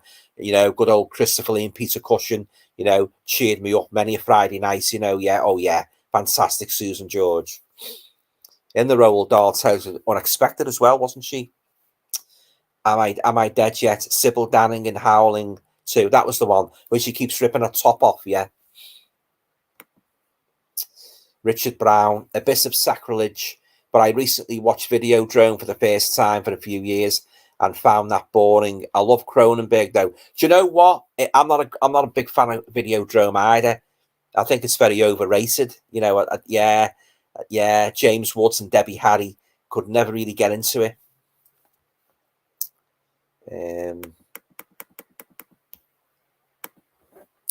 Sharon's saying The Black Torment stars John Turner and is available on Blu-ray in the UK, released by OEG. I'll get that one, yeah, and that will be in my next pickups, yeah. I'll order that one, Sharon. Thanks for that. And the rest of you guys as well for mentioning it. Chestnut 7 saying to Stephen Davis, love Witchcraft. Yvette Rees as the witch doesn't say a word. She doesn't need to. She scared me as a kid. Here. I totally agree. Some of these horror characters, they don't need to utter a word, and they could be terrifying. Just as Christopher Lee was terrifying in Dracula, Prince of Darkness, he didn't say one word in that movie, and boy, was he terrifying in that. He really was. I've said it before, guys. I mean, not watching him now, like I'm used to him now, obviously, but when I first saw him as a kid years ago, God, he terrified the life out of me. My mum used to say to me, I've said this story before, I've got to say it again. My mum used to say to me as a kid, I don't know, she said, Alan, you've been looking forward to Christopher Lee coming on as Dracula all night, and what do you do when he comes on? You put your bloody hands over your put your hands over your eyes. Yeah, I said, yeah, I don't like the way his eyes go all bloody and the fangs come out. Used to terrify me, but of course, as I said, now I'm used to him and that, But but he was the only Dracula that scared me. He was so creepy and that, and when he turned his victims into vampires and that used to freak me out. The way the women used to be, they used to start off as prim and proper, and he'd become these like lascivious, bloodthirsty creatures with their hair down and that, fantastic stuff. They did a fantastic job, guys. Hammer with those vampire films. I don't care what anybody says. I don't care if some people find them a bit dated or corny. I think they're the best horror films ever made. Yeah, love Hammer. Always have, always will. Sharon Lawton. Am I dead? Yes. It was definitely Sergeant Howie Peter Cushing was offered. Yeah. I used to like Edward Woodward. Try saying that after a couple of pints. Edward Woodward in Callan. He was good in that. An Equalizer. Yeah, he was an ardent war gamer as well, like Peter Cushing.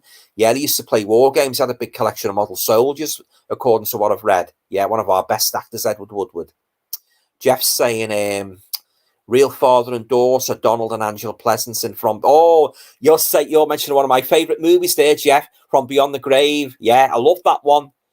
You want me to? Yeah, Donald Pleasant standing outside the station, matches, lighters. Shall we have the pleasure again tonight, sir?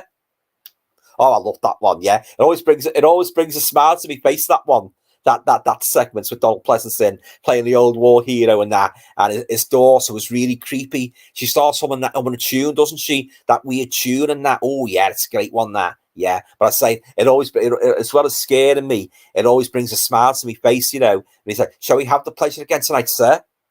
Yeah. Oh, movie magic. Yeah, Peter Cushing was really on the money playing the proprietor of that It was called Temptations, wasn't it? The old curio shop. It was fantastic in that.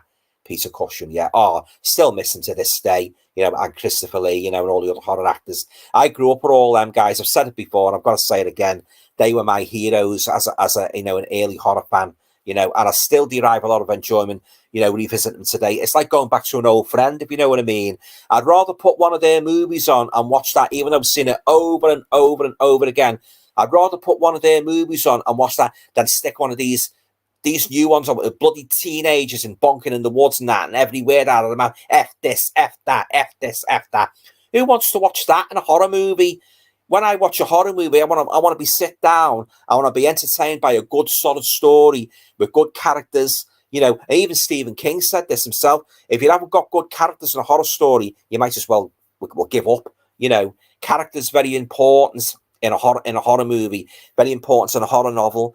I'm very mindful of that. When as a horror writer, I'm very mindful of character. When I'm writing my horror stories, I always make sure I put good characters in.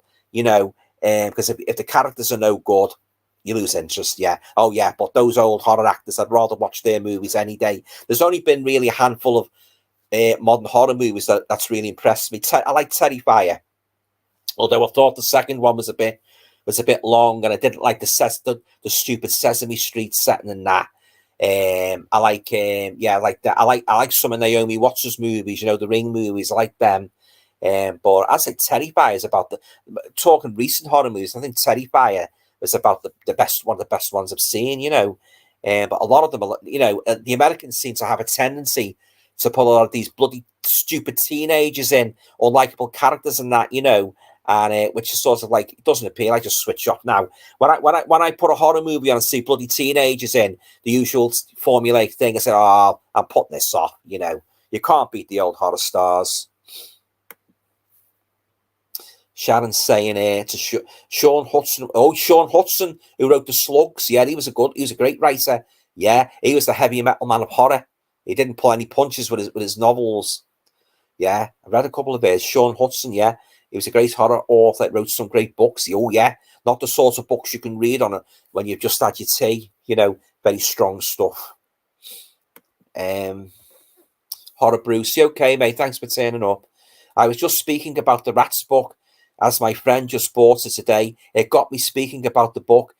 Mrs. Frisbee and the Rats of NIMH and the animated movie The Secrets of NIMH, both of them. I haven't seen them. No, I'll have to have a look at them.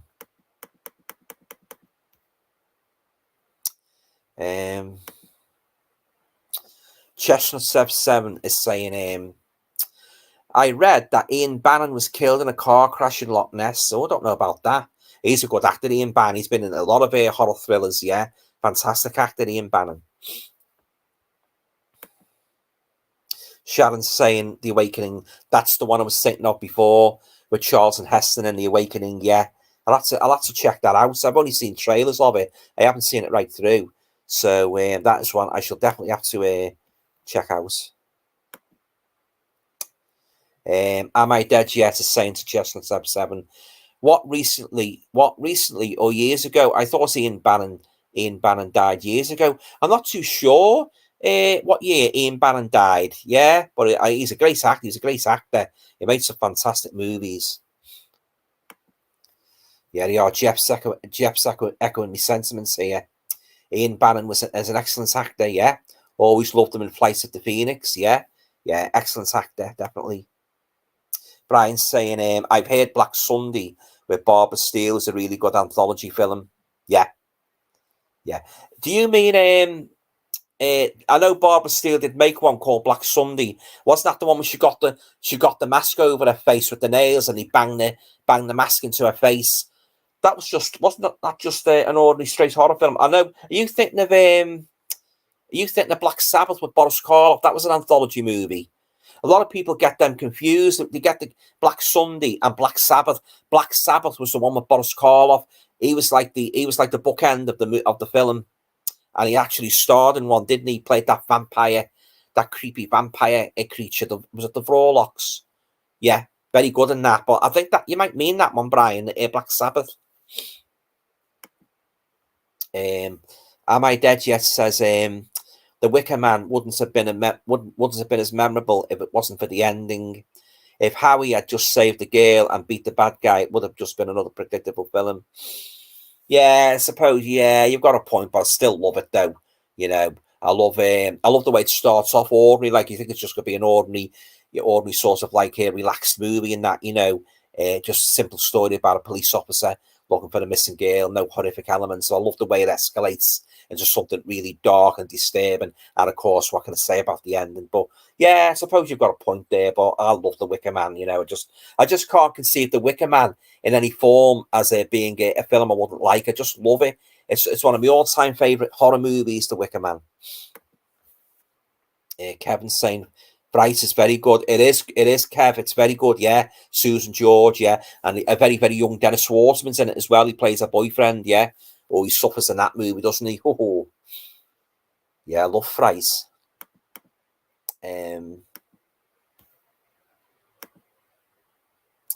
Chestnut 7 says, to Am I Dead? Yes. Not recently, but I think he was 61.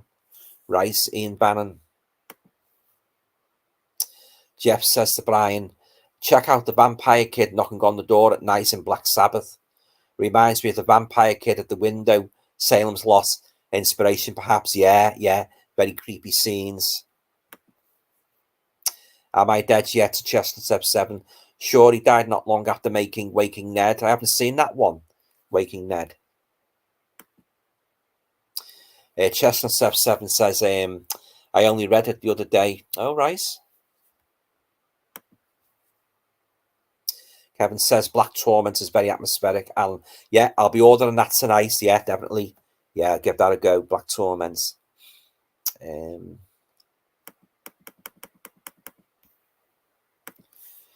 80s horror fan 88 here. Hi all. You okay, mate? Thanks for stopping by. Nice to see you. Yeah. Cheers, mate. Sharon Lawton. Saturday nights on BBC Two in the late 70s, early 80s. I remember them well. They showed a 1930s horror followed by a cult horror film. Missed those nights. They should bring them nights back. Yeah, I remember them well, Sharon. Yeah, I used to look forward to those nights. Yeah, they'd show an old black and white one, wouldn't they? And then show a colour one more often than not, a Universal one, and then maybe a Christopher Lee Dracula one. Yeah. I always used to love. Yeah, those were the days. Yeah.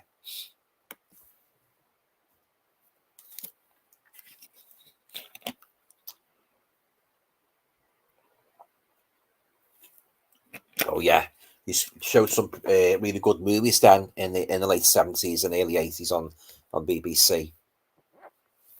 Richard Brown saying, totally agree about Hammer, Alan, bring films, bring company. Yeah, oh, love Hammer. Yeah, fantastic. Yeah, got quite a few books on the studio and that, you know, and there's always some new anecdotes, you know, you hear about Hammer, you know. Oh yeah, one of my all-time favourites here, horror studios. Brought the greatest Dracula ever in the form of Christopher Lee, of course. Stephen Davis, another favourite witchcraft film is City of the Dead. Yeah, it's a good one. Very atmospheric at the Ravens Inn. Yeah, it's a good one. That's Steve.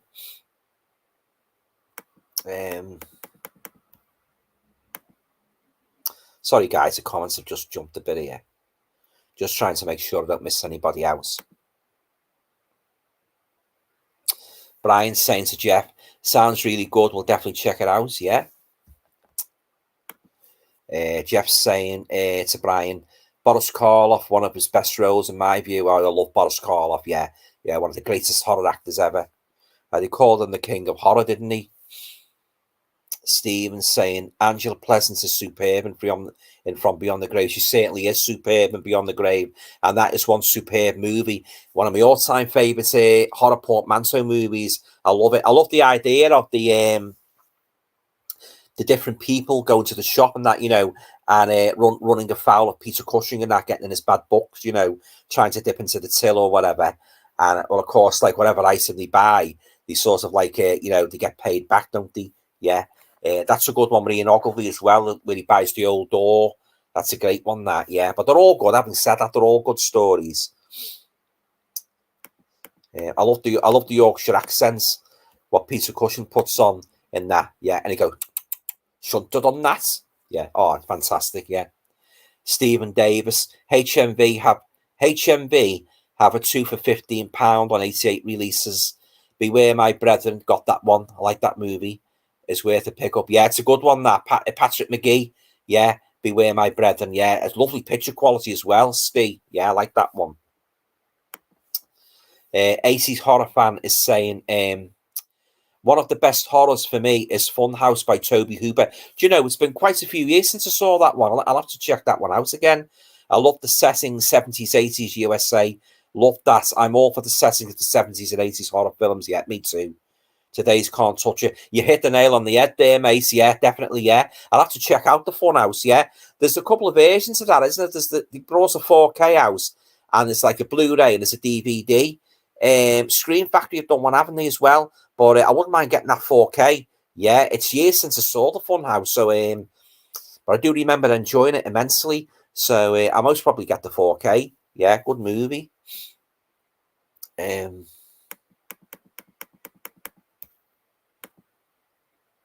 Sharon's saying Ian Bannon passed away on the 3rd of November 1999, age 71, in a car crash. Right? Yeah, as I say, he was a great actor, Ian Bannon. Made some fantastic movies. Brian saying to Jeff, his role does sound good. Yeah. Stephen says, I love the old horror film settings as well. No mobile phones or bland fashions. Yeah, no mobile phones, but quite conveniently lose their signal. Yeah, have you noticed that, guys? A lot of these horror movies, when they fish the mobile phone out of their pockets and try to get help, there's never any bloody signal, is there? Oh, no signal. You always see it coming now, don't you? I've made as you know, if you've been watching my channel, I've made a couple of videos on annoying horror tropes, and that is one of them. Yeah, and the one where they fall over, they always seem to fall over, don't they, when they're getting chased by the monster or the killer, and they always seem to scrabble backwards, don't they? One of the worst ones I've ever seen, I spoke about this a few times, is, I can't remember what the movie was, but like this fella and his girlfriend, they're getting terrorized in the woods by this creature. It's like the creature from the Black Lagoon, and it's bearing on them like that, ready to grab them. And what do? They've got loads of space behind them. Instead of turning and running like Billy-O into the woods, they try to run past it like a bloody footballer trying to dribble past it to score a goal, you know. And of course, what happens? The creature grabs them, doesn't he? You know, ridiculous, absolutely ridiculous. Another one I don't like, guys, is when they down the creature or the psycho and you've got a mask on, and it's usually the boyfriend. No, I've just got to go and see who it is, and he goes over gingerly, doesn't he? and lifts them, tries to lift the mask, and you know what's going to happen? He's going to grab the killer's going to grab the hand, isn't he? So that's another annoying horror tropes. That's what sort of like I know a lot of people agree with me on this. That's what spoils a lot of these modern horror movies when you put these formulaic tropes, what you've seen time and time and time again. Totally ruins the credibility of the movie for me, and many times I find myself switching off when it got a bit too ridiculous. I'm not watching any more of this. This is going right off, So yeah, this is the trouble. A lot of these modern horror movies, they rehash old formulaic tropes, what you're just about sick to death of seeing. Am I Dead? Yes. It's a Sharon Lawton. Yeah, I remember. Right, he died just before Waking Ned came out. Right.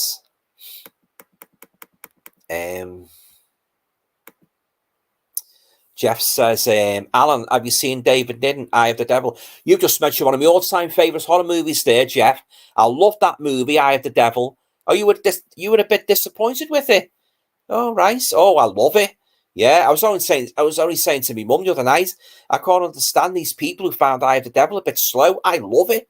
I love everything about it. I love the atmosphere. I love the acting. I love the story. I love the creepy ambience and that, especially the part where Deborah Carr is getting terrorised in the woods by all these hooded figures. They seem to come from nowhere. And the part where Sharon Tate, she plays a very, very sinister character.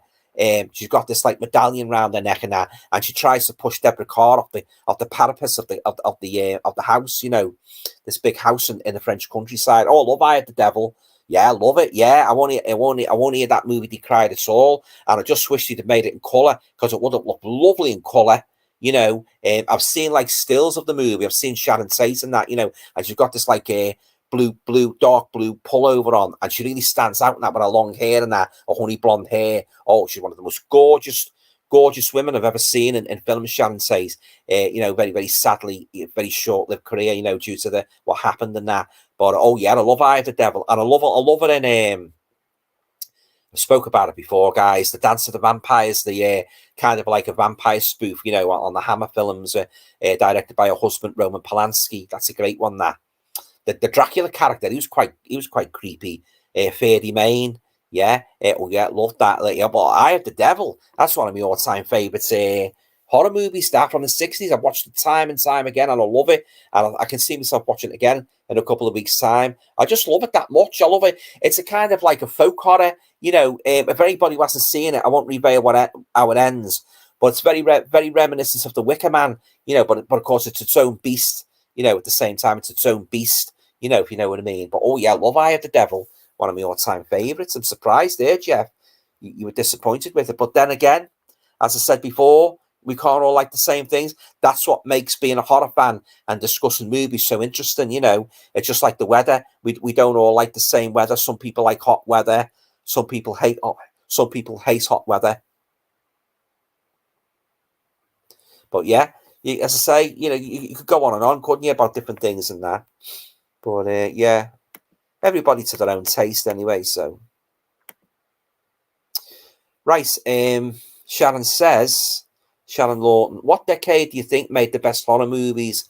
I have a big collection of movies, but I prefer the older ones so much more. They don't make them like they used to. I certainly agree with you there, Sharon. They don't make them like they used to. So many faults now, a lot of these horror movies.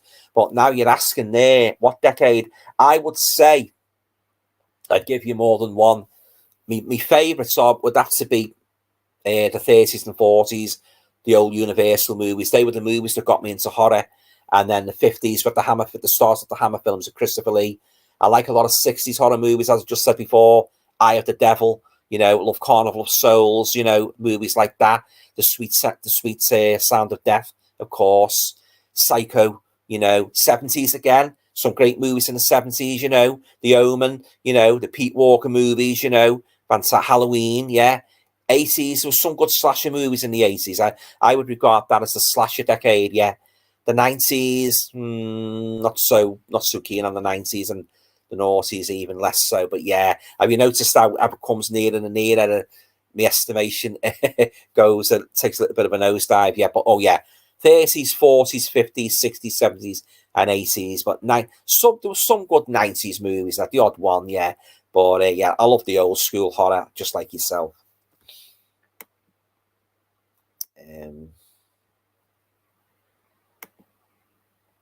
Right.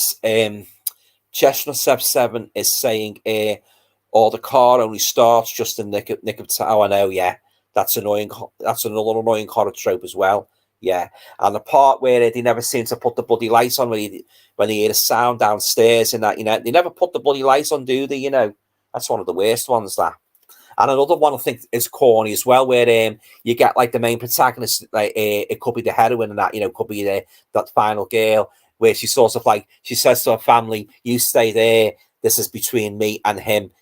One final confrontation. She goes in as if she's a Rambo with all guns blazing and that. Something like similar to the ending of Halloween, the one where Jamie Lee Curtis came back. She was a school teacher.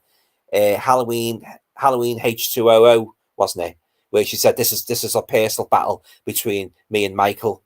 I thought that was a bit corny. I like horror films to be genuinely scary, where you just wouldn't get people acting like that in real life, but when he starts acting like the main protagonist, they start acting like Superman or Superwoman, that's where the credibility goes right down for me, guys. Right down. Right.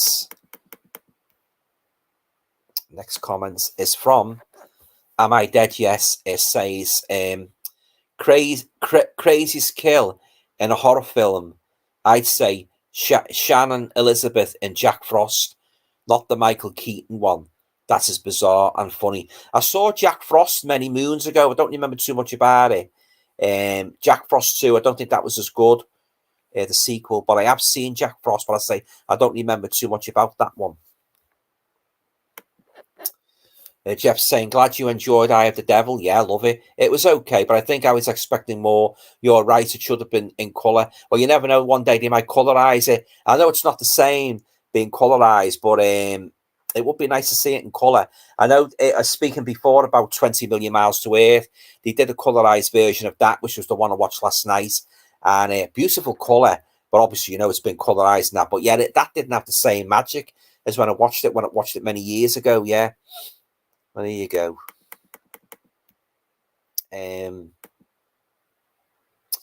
Richard Brown saying, do you like Race with the Devil? A great 70s cult horror. Is that the one with Ernest Bo? And I'll get mixed up here. There's one with Ernest Borgnine, and he plays a high priest, and Captain William Shatner's in it, isn't he? Is that the one you mean, Race with the Devil, where they encounter the occult group and where in the American backwoods? Is that the one you mean? Yeah, I enjoyed both movies, but there's another one, isn't there? Yeah, I'm not sure if William Shatner's in that one or he's in the other one. Ernest Borgnine plays the high priest, doesn't he? Yeah. So if you could enlighten me on that, both movies are pretty similar, but I did enjoy both. I love a good witchcraft occult movie.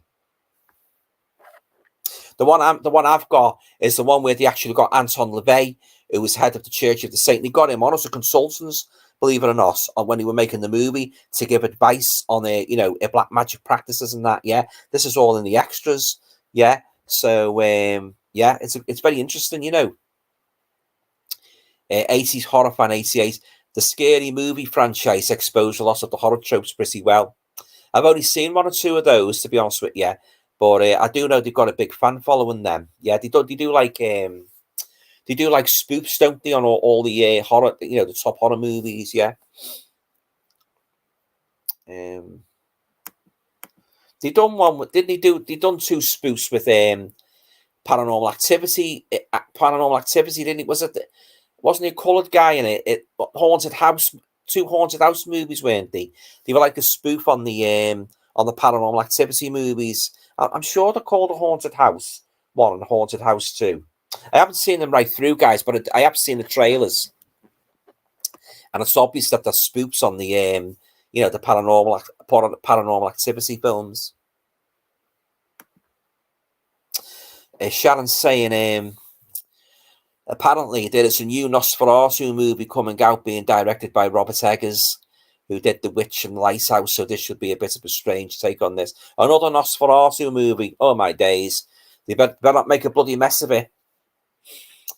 Yeah, the Lighthouse. I've heard a few. Yeah, that's got mixed. From what I've seen on YouTube, that's very very divisive movie. That very polarized opinions on that. Some people like it and some people loathe it. There's quite a dodgy scene in that as well, isn't it? In that Lighthouse movie, which I won't go into. But yeah, I've been thinking about checking that out. But if it's going to be one of these slow burning movies, in which nothing much happens, I think I'll pass. But I do know it's got its fans, that one, the Lighthouse. It'd be interesting to see how that Nosferatu pans out. Love the old one with Max Schreck in.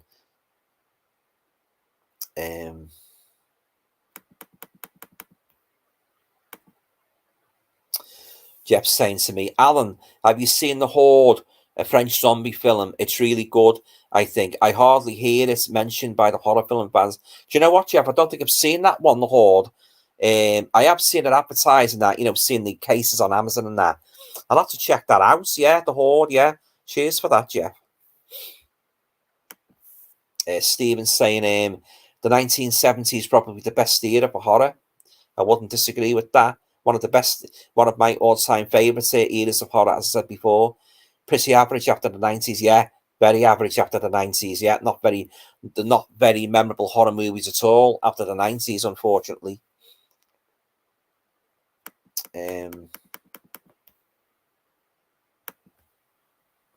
Jeff Joffrey is saying Race with the Devil is really creepy. Yeah. As I say, I love me a good witchcraft occult movie.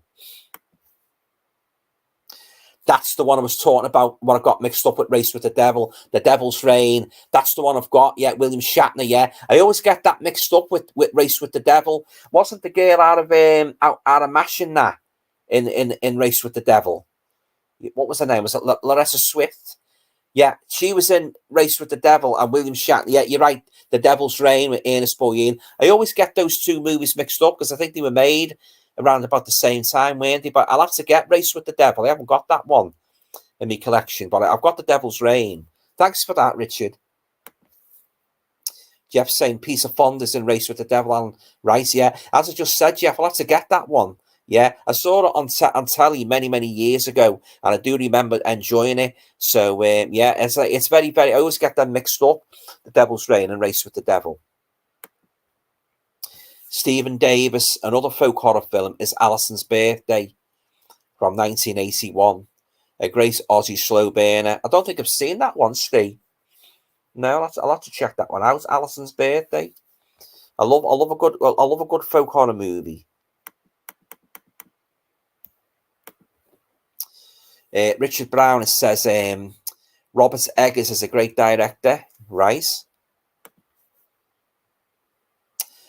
Dr. Impossible wants some horror with some local Satanists chasing after you in cars whilst you're on holiday in a camper van, Alan. Piece of Fonda and Warren Oates in Race with the Devil. Great action. Yeah, as I just said before, I'll probably pick that up. I'll have a look on Amazon and see how much it is, and I'll add that one to my collection. Yeah, as I say, I do remember watching that on many years ago and enjoying it as I did with the other one, The Devil's Reign. So yeah, that's definitely on me radar to pick up.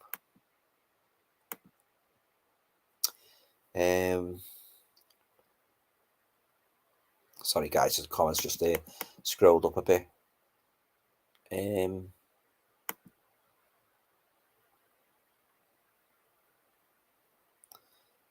Right.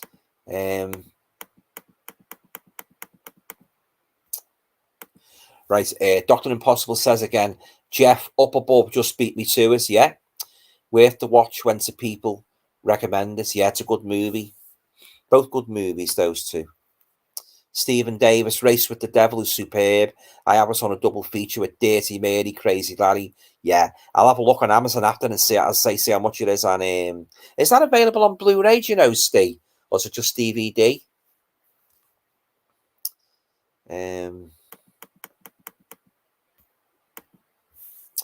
Sharon says The two remakes of Texas Chainsaw Massacre were good, and also The Hills Have Eyes is a good remake too. Do you know what? I preferred the remake of The Hills Have Eyes to the 1970s one, and I do like the two remakes of the Texas Chainsaw Massacre. Yeah, very good. Yeah, and of course I love the original one from 1974. But yeah, I wouldn't disagree with those opinions, Sharon. Yeah, good choices there. Jeff Joffrey, the ending of Race with the Devil is chilling. Yeah, and as I say, Jeff, I'll probably order that later on from Amazon, along with the Black Torment, of course. Richard Brown, Deadly Blessings is a good devil film. Yeah, the one with Ernest Borgnine. Yeah, it's a good one. That I've got the Arrow release of that, Richard. Jeff Joffrey, I enjoyed Burnt Offerings with Oliver Reed. Now, yeah, funny enough, that was one I wasn't too keen on, Jeff. I thought that was a bit slow. But as I said before, we've all got our own taste, haven't we? But yeah, I know the one you mean. Yeah, Burnt Offerings, Oliver Reed. I'm glad you enjoyed it anyway. Dr. Impossible, Race with the Devil is hard to come by now on DVD. 20th Century Fox own the film, so there's another Disney Fox film that will never resurface anytime on physical media. Yeah, sometimes, guys, if you can't get a film on Amazon UK or Amazon.com, and if you try going on Amazon Germany or every other foreign Amazon site, because I've found quite a few times there's a couple of movies were unavailable on DVD, unavailable either on DVD or Blu-ray in the UK or on America, but I found them on Amazon Germany. So you never know, if you scour Amazon Germany a lot, you might just come across a movie what you've been wanting for ages. Brian says to Jeff, that was on Talking Pictures TV last Friday, introduced by Callum Munro. It looked really good. Yeah, Callum Munro, she's one of my all-time favourite British actresses. Lovely lady. Stephen Davis, Race with the Devil is a Blu-ray from Shout Factory. Oh, right, Shout Factory's done a Blu-ray of that. Oh, I'll have to check that out. Thanks, Steve. Richard Brown bought some DVDs from Amazon France. Yeah, as I say, like if you go on those foreign Amazon sites, you're liable to pick up some good gems. Jeff, right, to Brian Gilson. Yeah. So I'll tell you what, guys, I've enjoyed it that much tonight. I'll go on till 10:30 if that's okay with you all. So if you want to ask me anything at all, about horror films, horror actors, my own horror writing, feel free, to give me your questions, and I'll do my best to answer as many as I can. Yeah, I'm enjoying it. So I'm nice and comfortable as well, lying here. So I'll stay on till 10:30 if that's okay. I talk about horror movies till the cows come home. My number one love, my number one genre, horror. Yeah, so just waiting for some more comments, guys. Yeah, so so as I say, like if there's any new horror movies what you've watched and you've been impressed with, let me know. I'd be very interested, because I'm always interested to hear about movies that I don't know anything about. Just as I like recommending rare movies to you guys, and that what you might have heard of. It works both ways. I like to hear recommendations from you guys of movies what I haven't seen and what might appeal to me and what I felt the need to check out. So yes, if you know of any good horror movies, what you think I might have seen, let us know. Richard's asking me favourite horror remakes. Oh well, as I said before, I like the Hills Have Eyes, the Texas Chainsaw Massacre, the Amityville Horror remake from I think it was 2005. I like that one. Wasn't too keen on the Psycho remake. I didn't like that. Trying to think if there's any. That hasn't been all that many really. What's impressed me, but as I say, I do love that. I do prefer the Hills Have Eyes remake, the Amityville Horror remake. Yeah. So and of course the Texas Chainsaw ones. They're the chief ones. Yeah. So. Jeff Joffrey, I have the TV on. Murray has just leveled the match on Wimbledon. Oh, right. I'm not really into tennis, so I couldn't tell you the first thing about tennis, Jeff. Sharon is asking me, who is your favourite horror author and why? Oh, that's easy, James Herbert. Absolutely love his work. When I first read The Rats in September 1975, I thought to myself, wow, what a writer. This guy can write. Of course, he was unknown then. You know, I remember vividly borrowing that book from my local library and I read it in one day. I even read it again. I loved it that much, you know. So James Herbert was my number one favourite horror writer. American-wise, it would have to be Stephen King, although I have to admit, his last couple of books have disappointed me greatly. You know, I didn't like Fairy Tale. I didn't like the other ones. Wasn't too keen on The Institute.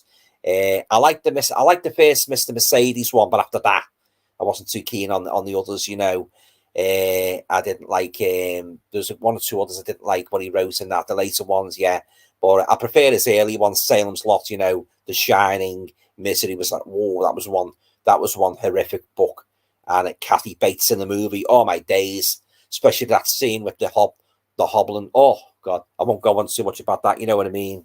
But yeah, I mean, my favourite horror has got to be James Herbert. You know, my favourite James Herbert books, The Rats, Lair, the sequel, The Fog, that notorious school gym scene. Oh God, one of the most horrific scenes I've ever read in horror literature history. I like Graham Masterson. He's quite good. He's written some good books. You know, The Man of Two. I like M.R. James, the ghost stories of M.R. He was supposed to be the greatest ghost story writer. M.R. James. I like R. Chetwynd Hayes.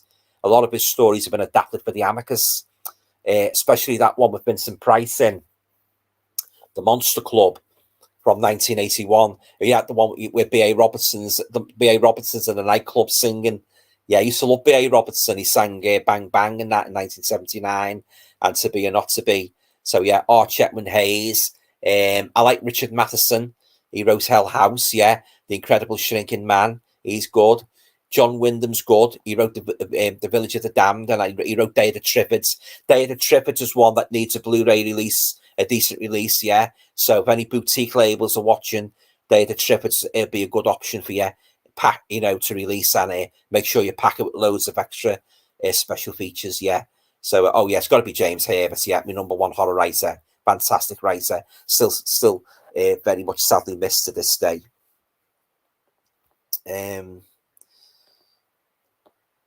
Right, let's get back to the rest of the comments, guys. They just scrolled up a bit.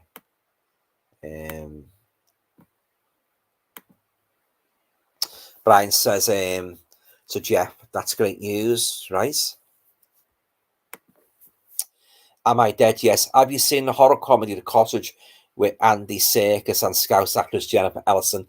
The one where she gets her head chopped off? Yeah, I enjoyed it, yeah.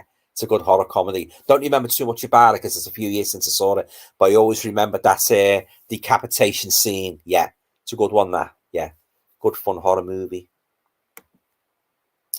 Richard Brown, The Cottage is fantastic. Yeah, good watch, The Cottage. 80s horror fan. I watched ATM the other night, to be fair, for a modern horror. I really enjoyed it. Yeah, it's good ATM. It's got a good snowy setting, hasn't it?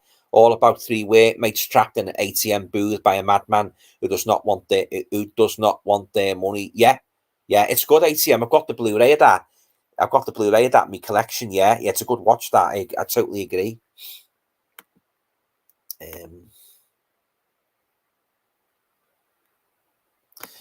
I like me horror movies to have a good snowy setting. Shining, of course, I love the Shining movies like that, and Frozen. That's a good one where the chap in the little chairlift, and and everybody's gone home and that. So that's great. That one, Frozen. Yeah. Am I Dead Yet? To Richard Brown. Yep, I thought it was funny. Chestnuts have 7. Theatre of Blood. Scream and Scream Again.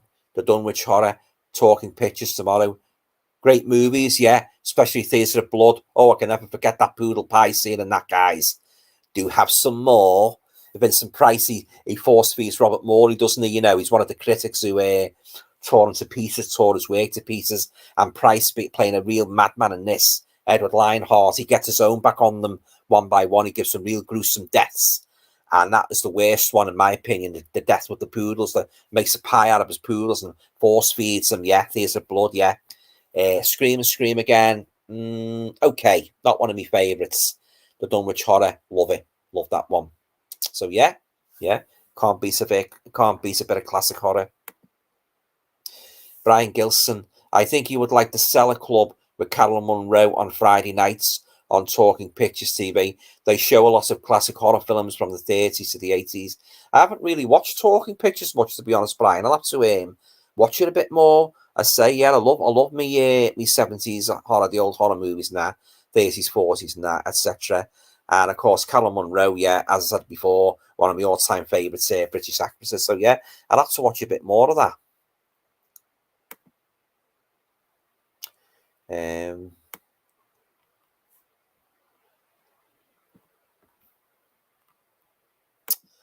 Right. Richard Brown says, "Am I dead?" Yes. It stars as one thing, then changes into a horror film. Yeah. Jeff Joffrey, I prefer Dr. Phibes over Theatre of Blood. I loved the first Dr. Phibes, Jeff. I didn't like the second one where he went to it was Egypt where Robert Quarry was in it, wasn't he? He was in Count York. I didn't like that one, but I loved the first one. Yeah, I love they're two of my all-time favourite Vincent Price movies, Jeff. Dr. Phibes and Theatre of Blood, yeah, absolute classics. And you can tell Vincent Price is really hamming it up in those roles, as he often did in his movies, really getting into the part and hamming it up in that, bit of a tongue-in-cheek there. But yeah, oh yeah, two great movies, yeah, absolutely. I still miss Vincent Price to this day. One of the best. Sharon's saying The Fog, wrote by James Herbert, is so much better than the film by John Carpenter. Definitely, totally agree with you there, Sharon. So much difference. It is, yeah. A lot of people thought, Sharon, that The Fog, John Carpenter's movie The Fog, was based on Herbert's novel. No relation whatsoever. James Herbert 1975 novel was set in Britain, whereas John Carpenter's The Fog with the ghostly parties was set in a American, like a bay, wasn't it? American Bay town. But yeah, totally different stories, totally different atmosphere.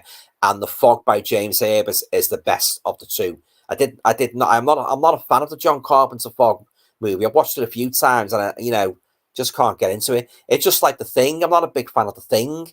I watched it a few times. I said, what's all the fuss about The Thing? But I do know a lot of people like it. And I'm not trying to say to people, oh, you've got poor taste. That's not my style. I'm just saying my opinion. It wasn't for me. But I say I do know both movies, The Fog and The Thing. I've got a huge fan following. Yeah, we can't all like the same things, can we? Brian is saying to 80s horror fan, it's a great film, really atmospheric, right?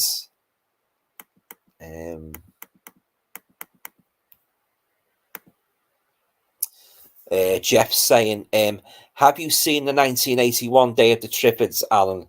I quite enjoyed it.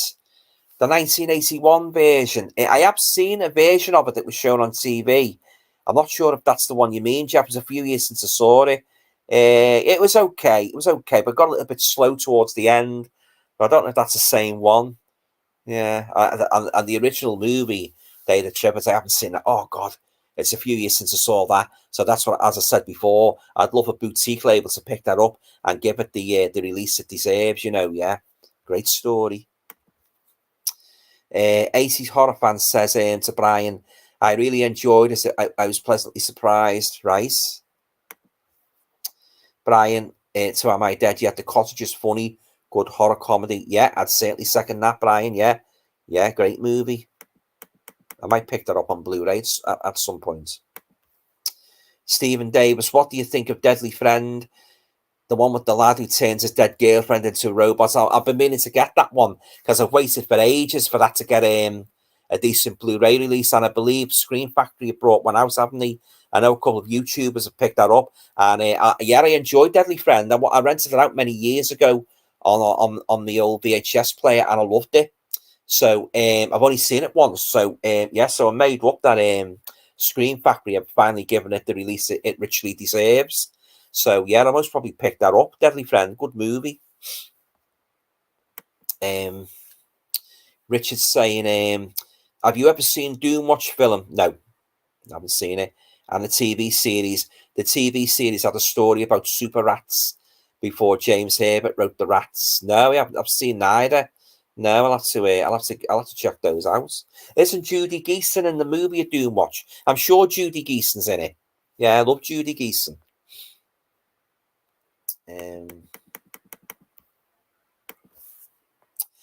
Pete's asking me, you picking up anything in the 88 films too for £15 sale, Alan? I'll have to have a look at that piece. I'll go on the site after and have a look and see what's available. I always, as you know, I always love a good bargain. So yeah, I'll definitely have a look and see what's available. Yeah. And Pete's saying again, I'm glad to hear you enjoyed Inside Number 9. Yeah, it's a great series. Yeah. One of the best and original series out there. Yeah, I'm working my way through all the episodes and that. Some fantastic ones, Pete. As I said, I love that one with the quiz show, and the one they've done like it is a kind of like a nod to the Witchfinder General. That was a good one. And then the other one where they done like it was like a sort of like a nod to the House of the Devil, where the girl takes a job, you know, in the creepy old house. You know, as a babysitter. That's a great one. That, yeah. I've got the companion volume as well. You most probably know if you've seen my videos. I've got the big book and that. It tells you all about the series. But the only thing is, it only goes up to, I think it only goes up to series 5. So I hope they do a follow-up book, and I believe they're doing another one final one, and appropriately enough, it's going to be series number 9.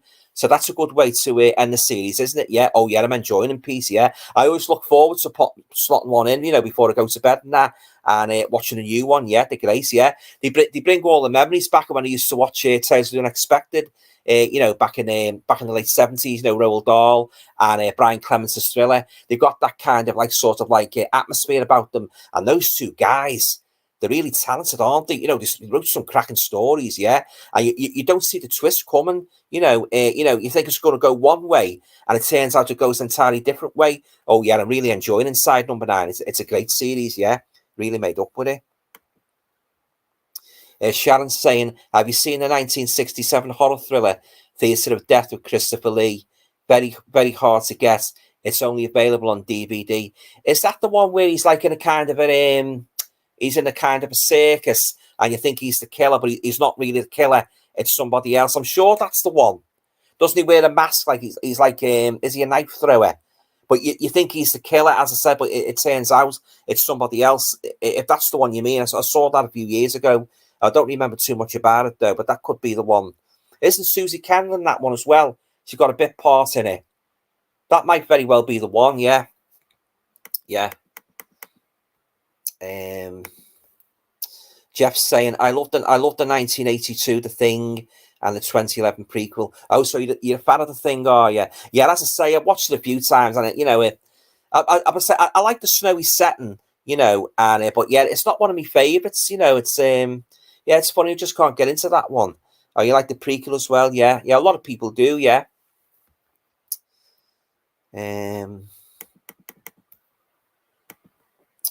Pete's asking me, you're picking up the Arrow Psycho box set.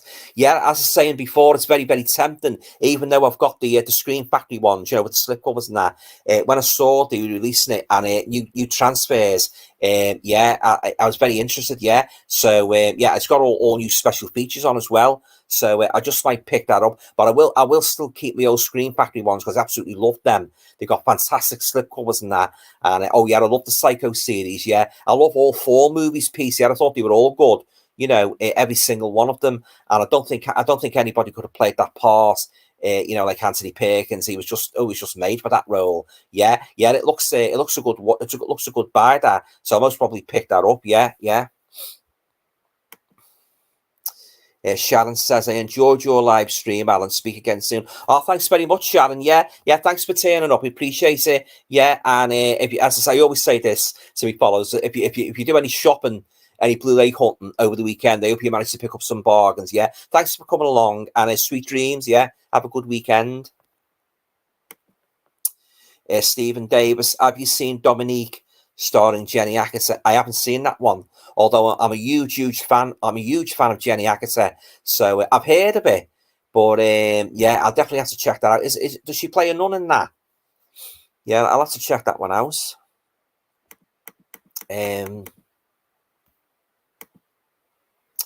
Right, Chestnut Step 7 is saying Judy Geeson in 10 Rillington Place. I'll say that is one cracking movie. That. Yeah, Richard Attenborough plays the serial killer, doesn't he? John Christie. Oh, yeah, that is a very, very grim movie, yeah. And Richard Attenborough, oh, God, he got the performance down to a T, didn't he? You know, that's a very quiet-spoken voice, what Christie's supposed to have. And oh yeah, John Hurt. Oh, you really feel sorry for him, don't you? It's Timothy Evans, yeah. Oh, it's a very dark movie, that. But oh yeah, very horrific movie, yeah. One of the worst serial killers in British history, he was, yeah.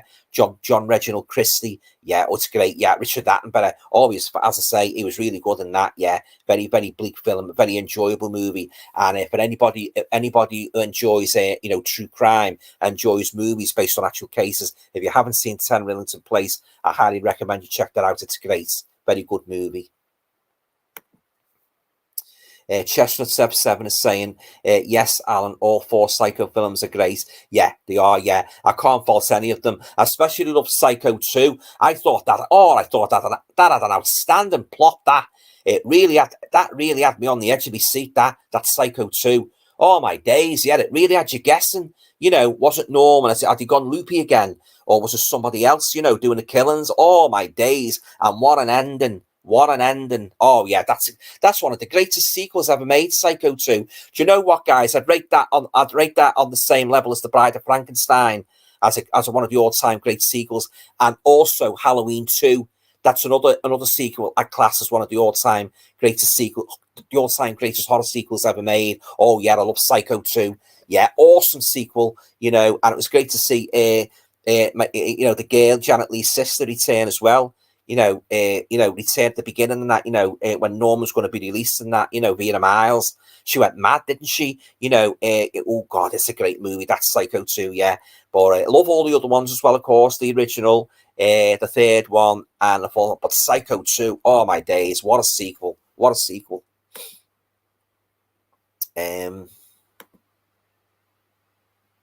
Brian's saying, have you ever seen Sometimes They Come Back for More? It's about 2 army soldiers who go to base in the Arctic to investigate mysterious happenings. I have seen Sometimes They Come Back with Stephen King, but he made a sequel, didn't he? Is that the one you mean? Sometimes They Come Back for More.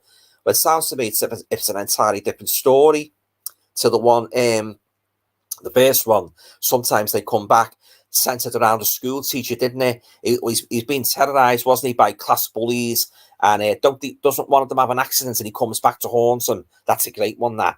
Sometimes They Come, based on the Stephen King story that was in Night Shift. Yeah, but I do remember seeing that one, but I don't remember too much about it.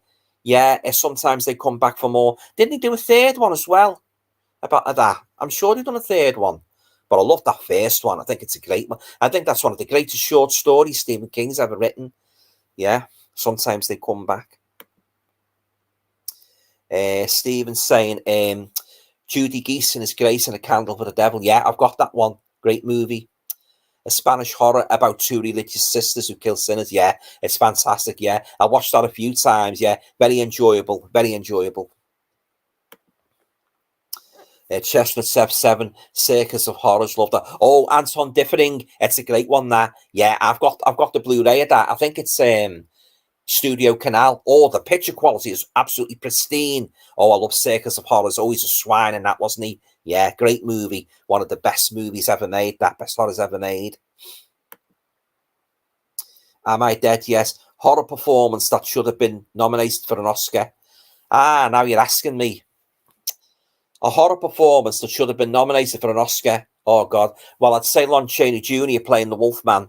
He should have got an Oscar for that. Christopher Lee, Dracula. Boris Karloff playing the Frank. There's so many.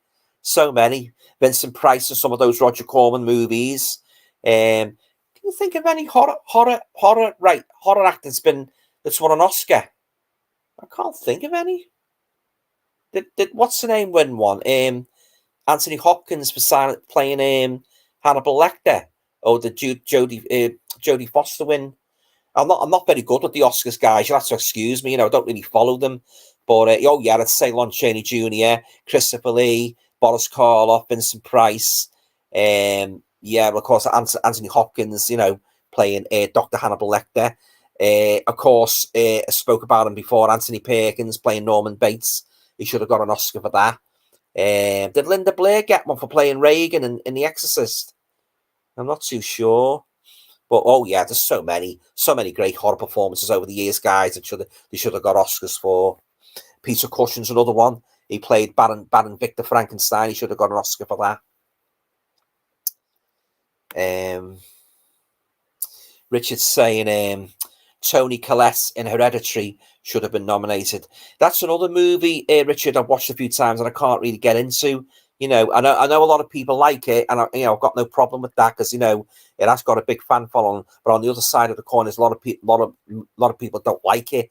And unfortunately, I tend to be on the latter side. I think I've watched it about 3 times now. Although I do think that scene where the girl gets her head sliced up is quite horrific.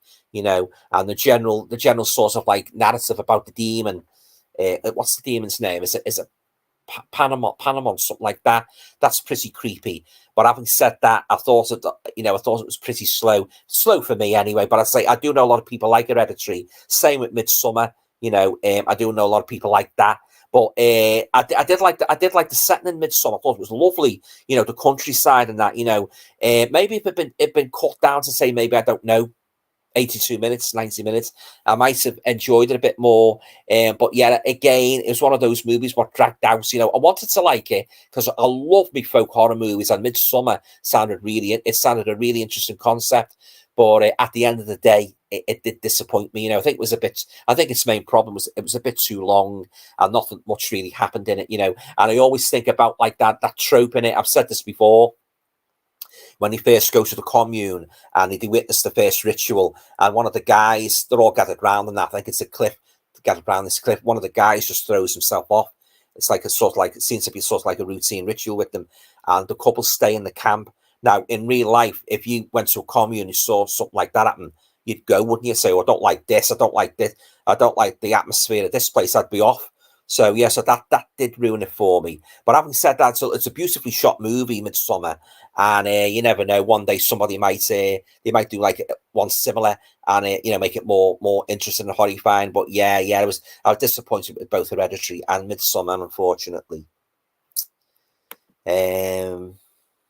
Brian says Peter Cushing should have got an award for his role in Tales from the Crypt. Oh yeah, that's one of the saddest roles he's ever played. That poor old Arthur Grimsdyke. I've spoke about it many times, And if he ever wrote a book about the history of anthology movies, that story I think would be in the first chapter. Poor old Arthur Grimsdyke. Did he go through hell in that movie? He was just friendly, wasn't he, to the neighbours and that, the kiddies and that, there was nothing sinister about him. And a snooping neighbour across the road reported him and that, he wanted to get rid of him out of the area, and he hung himself with grief. Oh, it was sad.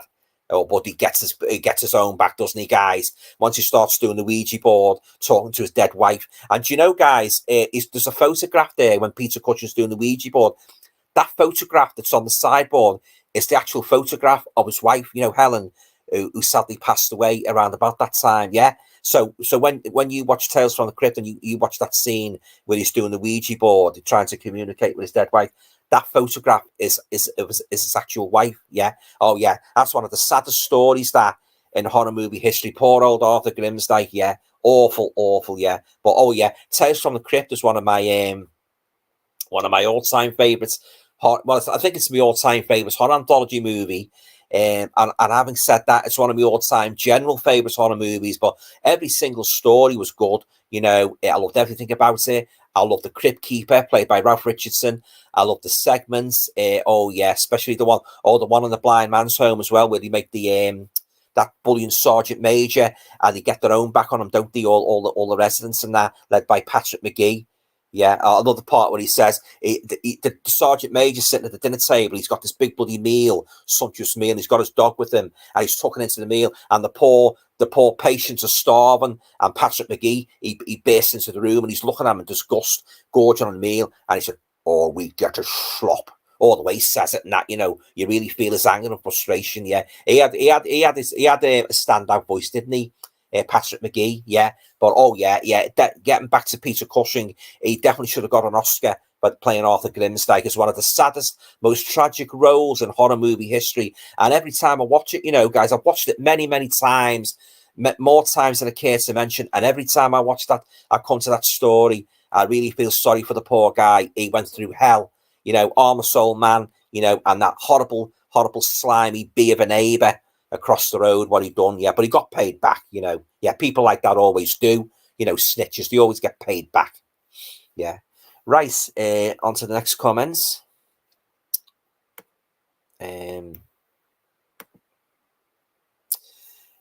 I Dead? Yes, says Billy Whitelaw should have been nominated for the Best Supporting Actress for The Omen. Exactly. Oh, I thought she was even more creepy than Damien, and Damien was creepy. Oh yeah, I've said this before when she played Mrs. Baylock, and when she creeps into the hospital room and finishes poor Lee Remikoff, throws her out the window. Oh, she's really, really creepy. Yeah, and she's good. I tell you what, she's good in, guys. Twisted Nerve. That's a good one. She's good in that. Billy Whitelaw, good psychological horror movie. Yeah, stars Hayley Mills. Yeah, I recently got the Blu-ray of that.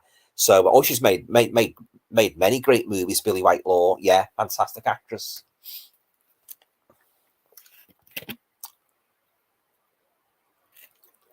Right, guys, we've got about just over 5 minutes to go. So if you want to get some last minute questions in, I'd be very happy to answer as many as I can. You know, try and get through as many as I can before I finish for the night. And oh, by the way, next week, I don't think I'll be on Thursday because Jordan from Movie Worm has very kindly offered me on as a guest on his channel. So up to now, you know, provided all going well, I'll be as a guest, a special guest next Tuesday. So, yeah, so I'm looking forward to that because I've had Jordan on my channel a couple of weeks ago.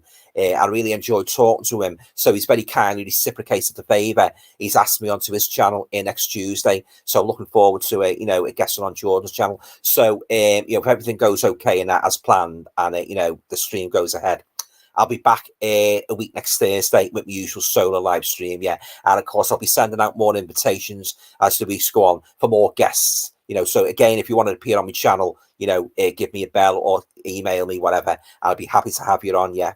So, yeah. So, as I say, guys, I'll try and answer as many as I can before I wind down for the night. So, yeah, and ask me anything at all, you know, within reason. I'll be happy to answer your questions. Okay. So, we've got, yeah, Am I Dead? Yeah, James McAvoy for Split nominated, right? Jeff Joffrey, I'm nodding off, Alan. I have to get to my bed. Been up early again. Great chat. Thanks, bye. Oh, thanks very much, Jeff. Bye. Yeah. I always like talking to you. Yeah, and I always appreciate your comments on my videos and that. Yeah. It's been a great night. I've enjoyed it. That nice and relaxed and that. Yeah. So I think I'll make this a regular stopping points when I do my live streams. Better than sitting upright on those hard chairs, those hard kitchen chairs. Yeah, I've enjoyed it, Jeff. Yeah. Thanks for turning up, mate. And I hope you can catch me on Jordan's channel next Tuesday night. Yeah. So I hope you have a good weekend. Anyway, thanks, Jeff. Bye for now. Am I Dead? Yes. Daniel Kaluuya was nominated for Best Actor in Get Out, but I don't think that was a great performance. I'm not really a great fan of Get Out. Yeah, not one of those movies I think's a bit overrated in my opinion, but that's just my opinion. Always like to get that over. That's just my opinion. Richard Brown, Frederick March won the Oscar for Dr. Oh, I didn't know that. Frederick March won an Oscar for that. Was it 1932? 31 he made that, Dr. Jekyll and Mr. Hyde. All right. News to me. I didn't know he won an Oscar for that. I'll have to start reading up on my old Famous Monsters of Filmland. That was a big favourite of mine when I was a kid. The Famous Monsters of Filmland horror magazine. And I might do a video, guys, in the future of all the horror magazines what I grew up with. So that should be interesting if any of you guys like horror magazines. Chestnut Seb 7, I think he did get an award, didn't he? Peter Cushing for Tales from the Crypt. I'm not sure. He should have done, but you know, for playing that poor old Arthur Grimsdyke. Stephen's asking me, have you seen Susie Kendall in the story of a cloistered nun? No, I haven't. That's one movie I've got to guess. Severin are doing a Blu-ray. Oh, that's fantastic! Yeah. Oh, that's great. Hasn't she made one where she's like a nurse? And is it World War One? I'll have to get that one. Yeah, I'm not sure what that one's called. There's still a few Susie Kendall movies I've got to plug. There's a few gaps in my Susie Kendall collection which I've got to plug. You know. So, oh, by the way, talking to Susie Kendall, I watched me Blu-ray the other night of Fear is the Key. Yeah, oh, fantastic transfer by Imprints, yeah. And Susie Kendall, as always, looked absolutely gorgeous in it, you know, by Barry Newman as the hero, you know, based on the Alistair MacLean novel. I think it was from 1962. Fear is the Key. Great movie, yeah. But you've got to like those sorts of movies and that, you know. Otherwise, if you don't like, if you're not a fan of like drawn out car chases, guys, and I warn you, when the movie starts, there's a very, very long car chase scene, which I think is the longest car chase scene I've ever seen in my life. So, but once you get through that, it's a great story. Yeah, yeah. Fear is the Key. I'll check that Susie Kendall movie out. Chestnut F7. Peter got Best Male Actor for Tales from the Crypt. Oh, did he? Oh, right. I didn't know that. Stephen saying, that Patrick McGee story packed a punch with all. Oh, God, yeah. I'll say it packed a punch with the razor blades and the walls. Very, very sharp ending. Pardon the pun. Yeah, and oh, God, yeah. The devil. Talk about the devil and deep. Talk about the bloody bully Sergeant Major having a choice of the devil and the deep blue sea. On one hand, he had this ravenous dog that hadn't been fed for months, so he let the blind people let it out, and was going to pounce on him. And on the other hand, he had that bloody narrow passageway with all the bloody razor blades, didn't he? Oh God, when I first saw that movie, it blew me away. You know, the stories were so good, weren't they? Absolutely fantastic. If you're a horror fan, guys, and you haven't got that movie in your collection, shame on you. You need to add that movie because you've got to like horror anthology movies. If you're not a fan of horror anthology movies, you won't feel any inclination to get it. But I'm telling you, if you haven't got Tales from the Crypt from 1972 in your collection, what are you doing? You need to get that and add it to your collection. One of the greatest horror anthology, I think the greatest horror anthology movie ever made. Oh, but that scene with your ice, the Sergeant Major, the razor blade tunnel, and the bloody hungry dog, and the way when he's sort of like they put the lights out, don't they, and just hear the screams and that, you know. So the dogs most probably made a meal of him and that in the narrow corridor of razor blades. Yeah, marvelous how they done that corridor with the razor blades, even though they're all blind. Yeah, but oh yeah, great movie that. Right, guys, just one more minute and then I'll close for the night. So I'll just get a couple more comments in. Brian's saying there's a new Blu-ray label called Film Masters. Looks like they're bringing out 50s and 60s cult films. I'll have to watch out for that one. I'm always up there with 50s and 60s cult films. I've got a couple of rare ones coming, actually, so I won't say what they are, so watch out for them in my next pickups. Tony York, the Susie Kendall World War I movie is Fraulein Doctor. That's the one I was thinking of, yeah. So I'll have to get that one, and the Cloistered Nun. Yeah, that's the one, too. Fraulein Doctor, Susie Kendall. That's another Susie Kendall movie I want, guys. What she made with her husband. 30 is a Dangerous Age, Cynthia. I'll have to get that one, yeah. And she made another one as well, and I think it was 1970, 71. I can't remember too much about it. Oh, but I love Susie Kendall, the bird with the crystal plumage. That's my all-time favourite. Giallo, she's fantastic in that. And Torso, Spasmo. Spasmo's the movie that made me Susie Kendall fan. When I first saw that, I thought, oh, God, what a beautiful-looking girl, you know. Lovely honey-coloured blonde hair, you know, almond eyes and that. Oh, gorgeous-looking girl, you know. Yeah, Dudley Moore was one lucky cuss, wasn't he? Tony York says, I picked it up on DVD on eBay years ago. It was a grey release, not seen as available recently. She was a German spy, right? All right then, guys, just 1 or 2 more comments and then I'll wind down for the night. I've enjoyed it, yeah. Yeah, thanks everybody for turning up. Really, yeah, love talking about horror movies and that, you know, horror books and that. And as I say, next week, I'll be all going well, provided it's still on. I'll be on Jordan's channel as a guest, and then I'll be back again the following Thursday, solo. Yeah, and as I say, repeat again, if anybody wants to come on as a guest, by all means, just give me a bell, let me know, and I'll be happy to have you on as a guest at a future live stream. Yeah, so there you go. All right then, guys, the comments seem to have dried up now. Okay, so I'm gonna love yous and leave yous all now. Thanks again for turning up. I really enjoyed it. Some great discussions there. You know, great movies mentioned in that, and all going well. I'll be back again very, very soon with another live stream. Take care of yourselves. Have a nice weekend. Bye, everybody. Bye.